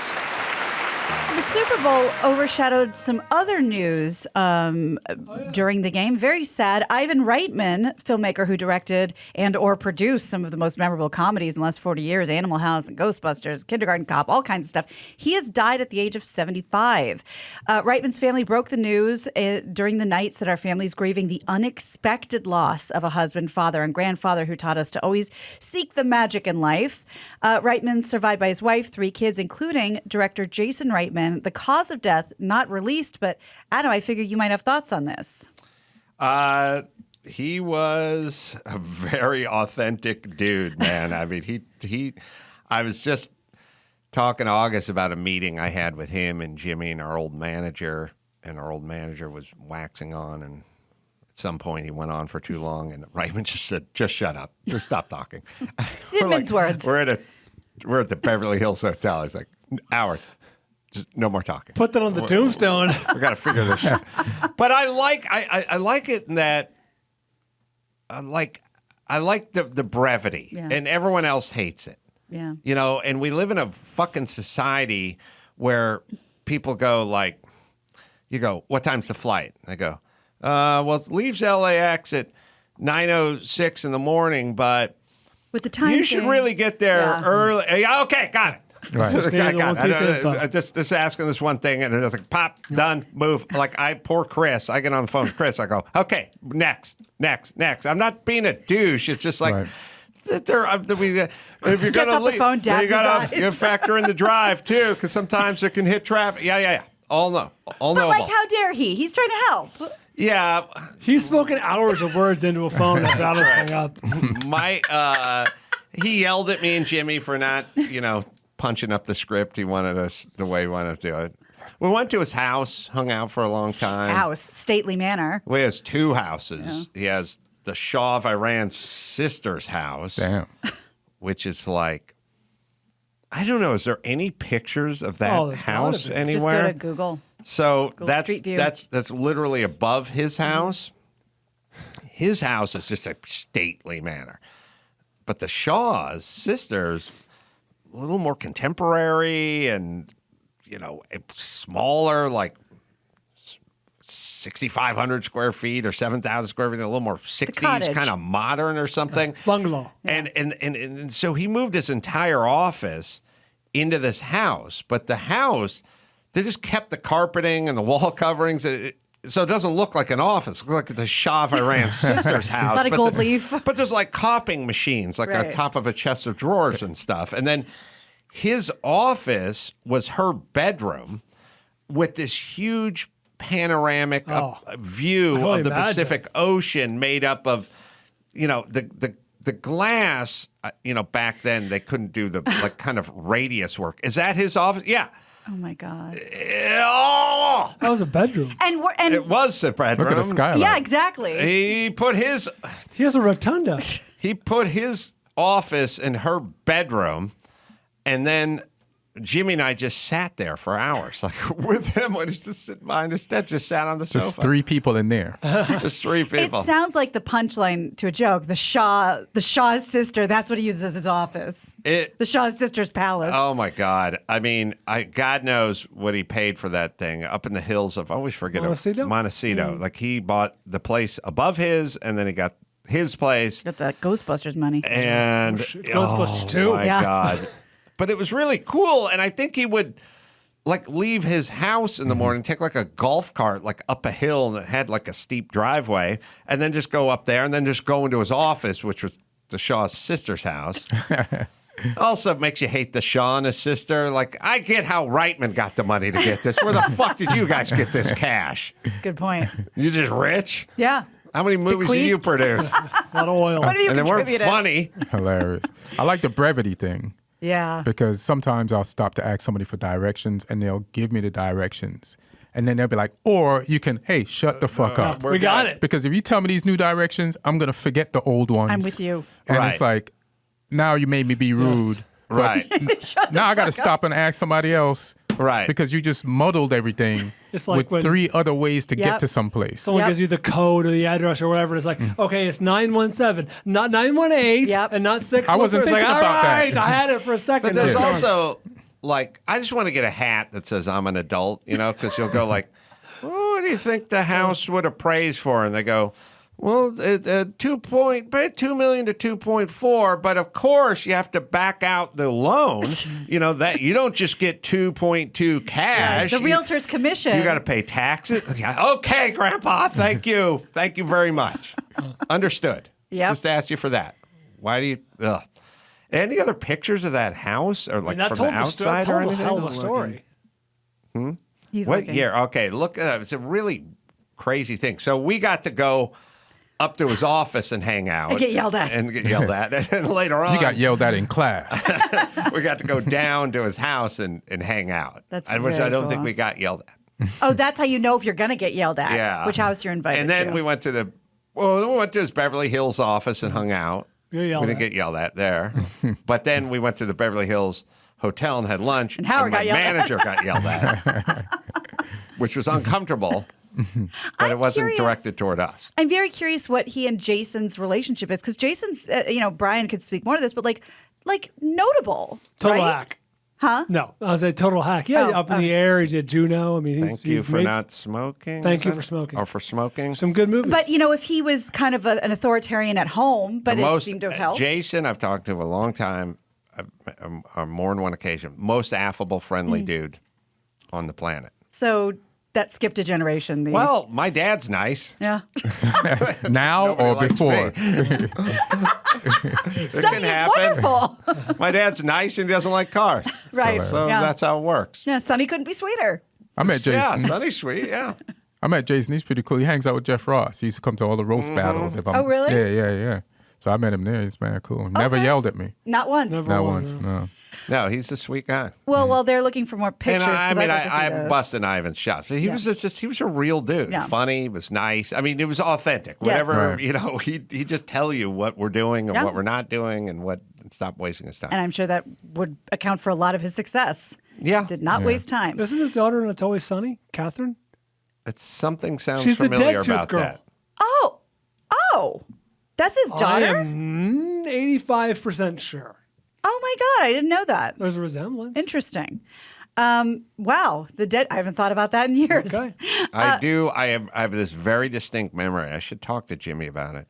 But, we were there at his house shortly after 9/11, maybe a couple of days after 9/11. and his wife called everyone out, and it was like out of a movie, like. Jose's raking leaves over there, and Juan's, tending to the pool. And it was like, everybody, drop all your stuff, come in here, like join hands. We're going to gather around and say a little prayer. Wow. Like it was a very, here's what we're doing kind of thing. You're right, Brian. Maureen Ponderosa was the character she played. And yes, there is a family resemblance. I had no idea. You go. Well, while they look for more pictures, because I want to see more of that house, let's move on to Whoopi. She's back on The View. She says she's vowing she won't shy away from the tough conversations. Tough to talk to her? Yeah, Whoopi addressed her absence right off the bat, telling the audience she was grateful to return after her suspension. And this was because she said the Holocaust wasn't about race, it was about man's inhumanity to man. And they told her to take a powder for a couple weeks. Can we get a little clear definition of suspended? Suspended without pay versus suspended with pay? My guess is with pay. That's my guess. Like a cop suspended or like a teacher suspended? I feel like Whoopi, who's been at that place for 24 years, probably hates every human being she works with. Doesn't hang out for 2 weeks at full pay? That's not a lot of punishment. Yeah, I mean, would you be surprised if I expect it. Yeah. I would say something bad every week. Me too. All right, they always make Welcome to The View. Fuck the Jews. Yeah. Somebody grab that. Walks off. They always do the declaration of she's been suspended. Right. Well, suspended without pay is punishment. Right. Suspended with pay. Going on a vacation for 2 is weeks. actually nice. Yeah. So, but Whoopi's so rich. Suspending Make a her difference. without pay doesn't make a difference. It's like, I just want the 2 weeks off. That's right. Well, after saying she heard from people all over the world and they supported her, they gave her advice, she had this to say. I listened to everything everybody had to say, and I was very grateful, and I hope it keeps all the important conversations happening, because we're going to keep having tough conversations. Yeah. And in part because this is what we've been hired to do. And it's not always pretty, as I said, and it's not always as other people would like to hear, but it is an honor to sit at this table and be able to have these conversations, because they're important. They're important to us as a nation, and to us more so as a human entity. So, happy Valentine's Day, y'all. Why don't you stop talking for a while? Give a little too much credit to The View in terms of propelling the nation toward a conversation. Show comes on 11 in the morning. It's only unemployable people who don't drive. How many of us take our talking points from The View? The unemployable folks who watch The View do not drive any public conversations. Although it strikes me, she's starting to get that voice fry thing. Yeah.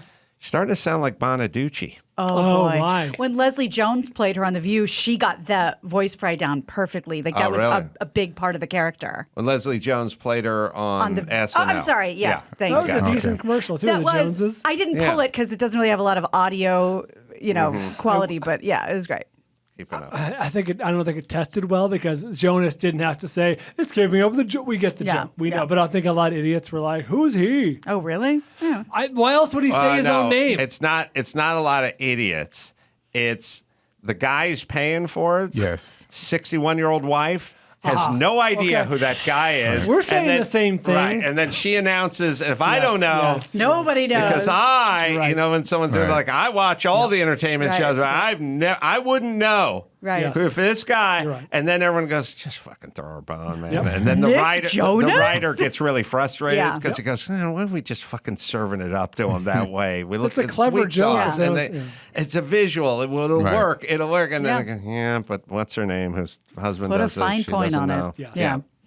Well, there were a few other interesting things that happened at the Super Bowl.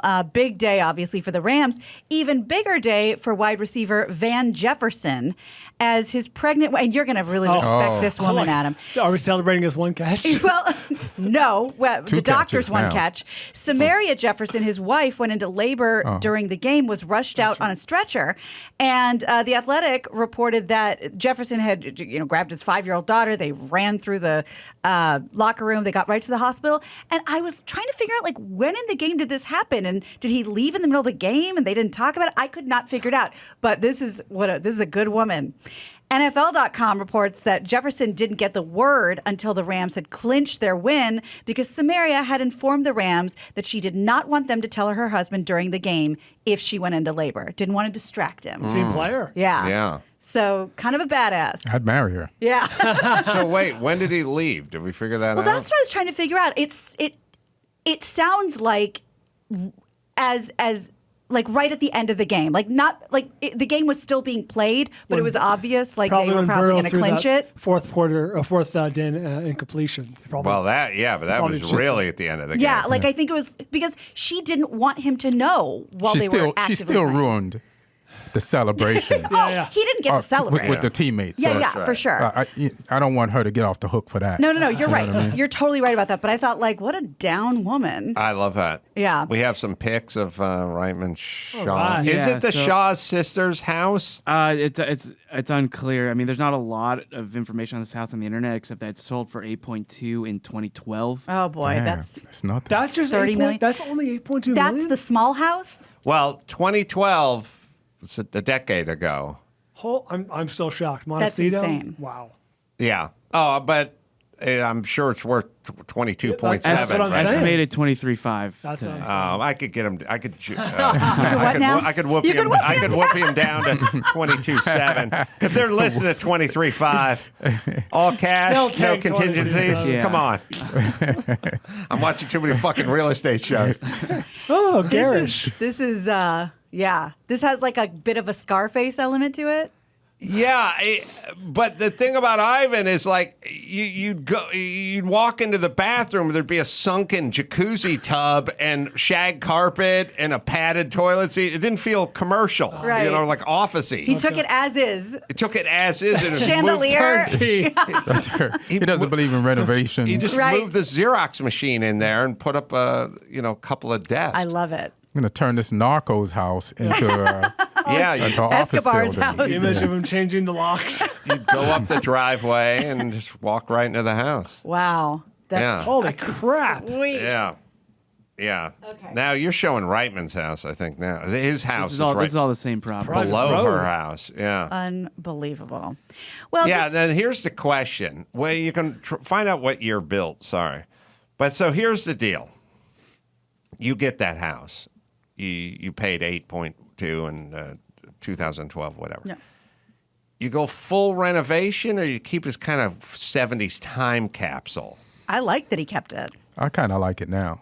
Yeah. The way if it looks that way now, it's almost like the theme hotels in Vegas. Yeah. Yeah. They never have to really renovate. That's true. It's a novelty. It's a novelty. So we keep it in Shaw's sister 70s Yeah. Brady Bunch keep house it Shaw. vibe. Keep it Shaw. And you Keep it good. Shaw. Would you Okay. lose some of the accoutrement, like those weird tempered glass things? No. I don't know. That You're in for a penny, you got to be in for a that's a pound. good You know? point. Because it's not that you like it, it's the authenticity. Yeah, you're right. It's And a time machine. And I think, the bathroom fixtures are gold swans and stuff like they that. are.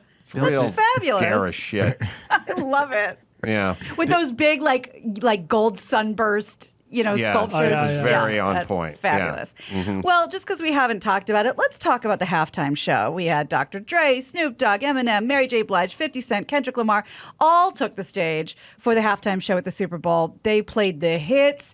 They performed the shit out of them to a giant map. I don't know if you noticed what that was, but they were standing essentially on this giant map of LA. Well, that's what you see when you fly into LAX. Yeah, it was That's cool what it looked like. on these like sort of white prefab houses. And they played the next episode, California Love, In the Club, No More Pain, Forgot About Dre, everything you'd want. Moments from the performance that got a lot of immediate attention were Eminem taking a knee after singing. A lot of people liken that to Colin Kaepernick. 50 Cent being upside down is a meme that I don't think will be going away anytime soon. But a big debate I personally saw on Twitter, could not find one article on it, was a lot of people on social media Did saying 50 Cent looked like a pillow when 75 cents? all the stuffing Yes. goes to one Yes. side of it? Like, how long had he been hanging like that before he started? Like it'd been a while. Yeah. Like he was curing like Yes. a ham. And oh my God. But Yeah, the like a name, shawarma. Yes, a Well, shawarma. look, anybody, Ian, Like you know Goodfellas. this better than anybody. Like if you're going to do a hit on a show or you're going to do a thing, it's always like, let's get you into the chair. And you're like, I thought the hit wasn't for 25 minutes. Yeah, let's just get you into the chair. Let's get you standing over here. Right. They'll go get you. You know, stand behind this thing. It's like, we never even started the commercial break from the, we'll get you. So it's like, if they're going to put you in a harness and hang you upside down, you'd be waiting. You might be there for a little while. Yeah, he was probably upside down like Batman, like the whole second quarter. Yeah, they wheeled him out that way. And then wheel him out that way. Right. And he's like, they didn't even start the music yet. And he's in that Spider-Man kisses Reese Witherspoon position Yes. for like the entire time. For a while. I would say the two moments for me that stole the show were the main dancer with him, that girl. Yes. I tweeted that. Did you see my... No. Yo, I tweeted that. I'm in love. Yo, I'm in love. We got to fight over her. Oh, my God. Yo. I can't even handle how hot she was. And I like the thick cheerleaders. Yeah. That was random and great. But the thing that I personally saw on Twitter, and I wonder if you saw this, Ian, everybody's saying, oh, Snoop is... he's supporting Ukraine. And I was like, what? Like all this, like he's tipping his hand that he's really supportive. That's great because of his outfit was blue and gold. And it has to be because of the Ukrainian flag and everything that's going on. Couldn't possibly be because those are the Rams colors. No, but there was so much about that. He's a Crip. So that's almost like a Crip flag, but a stylish version. So not from Kiev. So I feel bad for Bloods. They don't have a representative. That's not fair. So Snoop just basically, like, Blood's got to get their shit together and find their a hero. Snoop-like figure somewhere. that can just rep. Yeah, them. you're right. Yeah. Well, let's... And I don't want to get sensitive here, but on the subject of cultural appropriation, Mary J. Blige's hair is... Barbie hair. It's getting pretty long. It's pretty blonde. Yeah. And look, I don't want to live in that world, Ian, any more than you do. But if that's the world we live in, goes both ways. It's a two-way street. If the bitches from Seattle can't make tacos, then Mary J. Blige can't have our hair. Fair enough, Adam. So women's hair it's getting too long at this point. It can be comical There's a sometimes. thing. Yeah. Is this your women be shopping? Women be shopping for hair. Sorry, that's our hair, Mary. Barbie-esque. Sorry, that's our hair. Let's watch a snippet from the show where Dre and Snoop lead into the Batman like 50 Cent, and then at least you can see the dancer that Ian and I are talking about.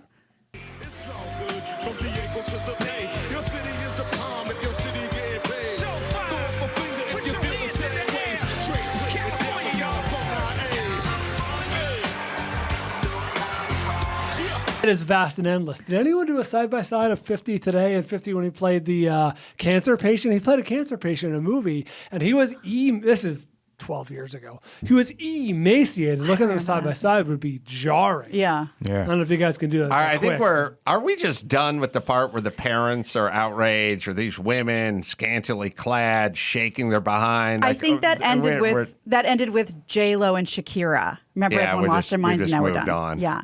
And I think anyone who would have been outraged was so excited to see their teenage years played out in front of them that all was forgiven. Mm-hmm. Oh, I disagree. Except for that Twitter person didn't want to go back to the 90s. Yeah, sure. I saw at least Charlie Kirk and Ben Shapiro were not thrilled. Oh, sorry, I missed those two. Of course. But that's how you know it's a good show. Populace I can't speak for I only speak for people I follow. That's true. Yeah, they're never going to be happy with the ass shaking. Oh my God, that is very hard to look at. Wow. That looks like young LeBron in the crypto commercial. Yeah, it does. Hilarious. That is very scary. Wow, Okay. I didn't know we played a cancer. Good pull, Brian. Yeah.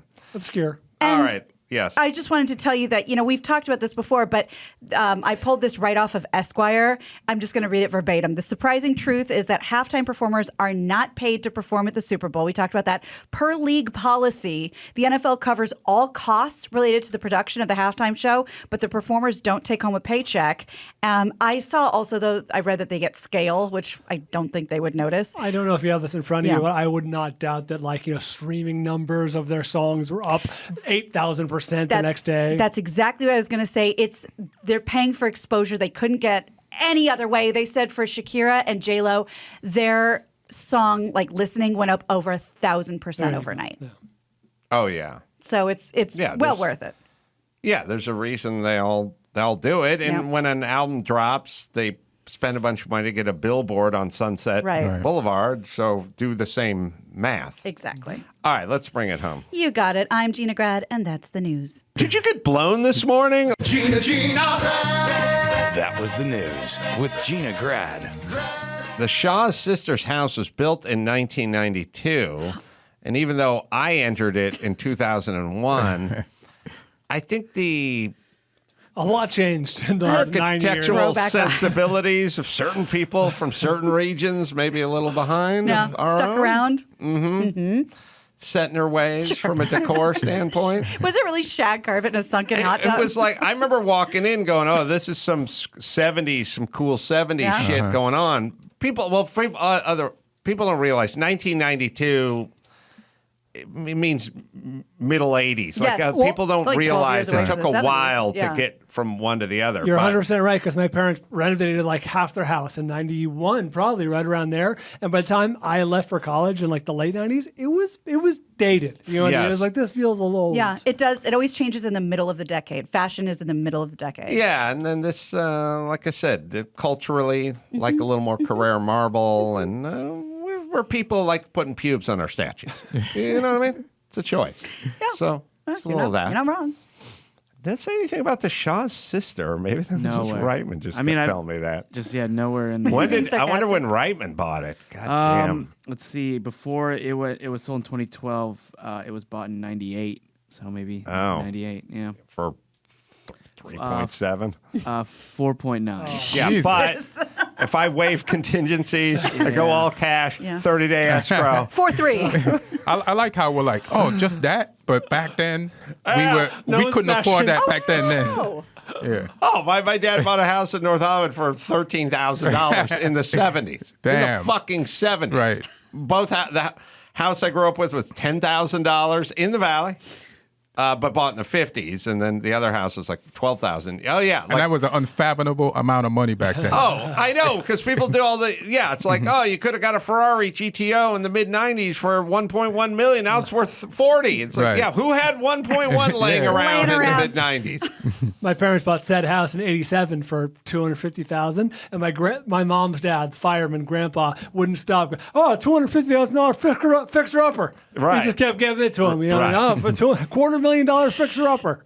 Yeah, right. Worth 2.7 substantially now. more now. Yeah. All right. You can go to amcarolla.com. We're going, the Spokane shows are sold out. Couple tickets left to the late show. Go do the stand-up. That'll be on Thursday, this coming up Thursday. And then Tacoma, all shows sold out, so don't bother with that. Do the stand-up. That's what we're doing, Ian. We're going to go do the stand-up. You go to amcarolla.com because we're coming to the Genesee Theater in Waukegan, Illinois, and coming to Kansas City as well. So go do the stand-up. At the club, that's where we're going. Ian Edwards, Soccer Comic Rant is the podcast, and hit his TikTok at Ian Edwards Comic 1. Yes. And I forgot that I have one date this weekend. I'm at the Grand Comedy Club in Escondido, which is in San Diego. I forgot about that. Go do the stand-up. Oh, come on, Gina. I knew that drop was coming. So until next time, I'm from Ian Edwards and Gina Grad and Bo Bryan. Say it. Mahalo. I'll come back tomorrow and double check. No, I don't think we'll need you to come. It's funny. It's fun to see him. Much like the movie itself. Weird and irreverent. Yeah. You're not quite sure what to make of Bring it back. Now, this one I got, a well-executed concept. Sure. Like, not Chunky Monkey Baby or whatever the hell that one was. Yeah, Puppy Monkey Baby. I wish I didn't know that.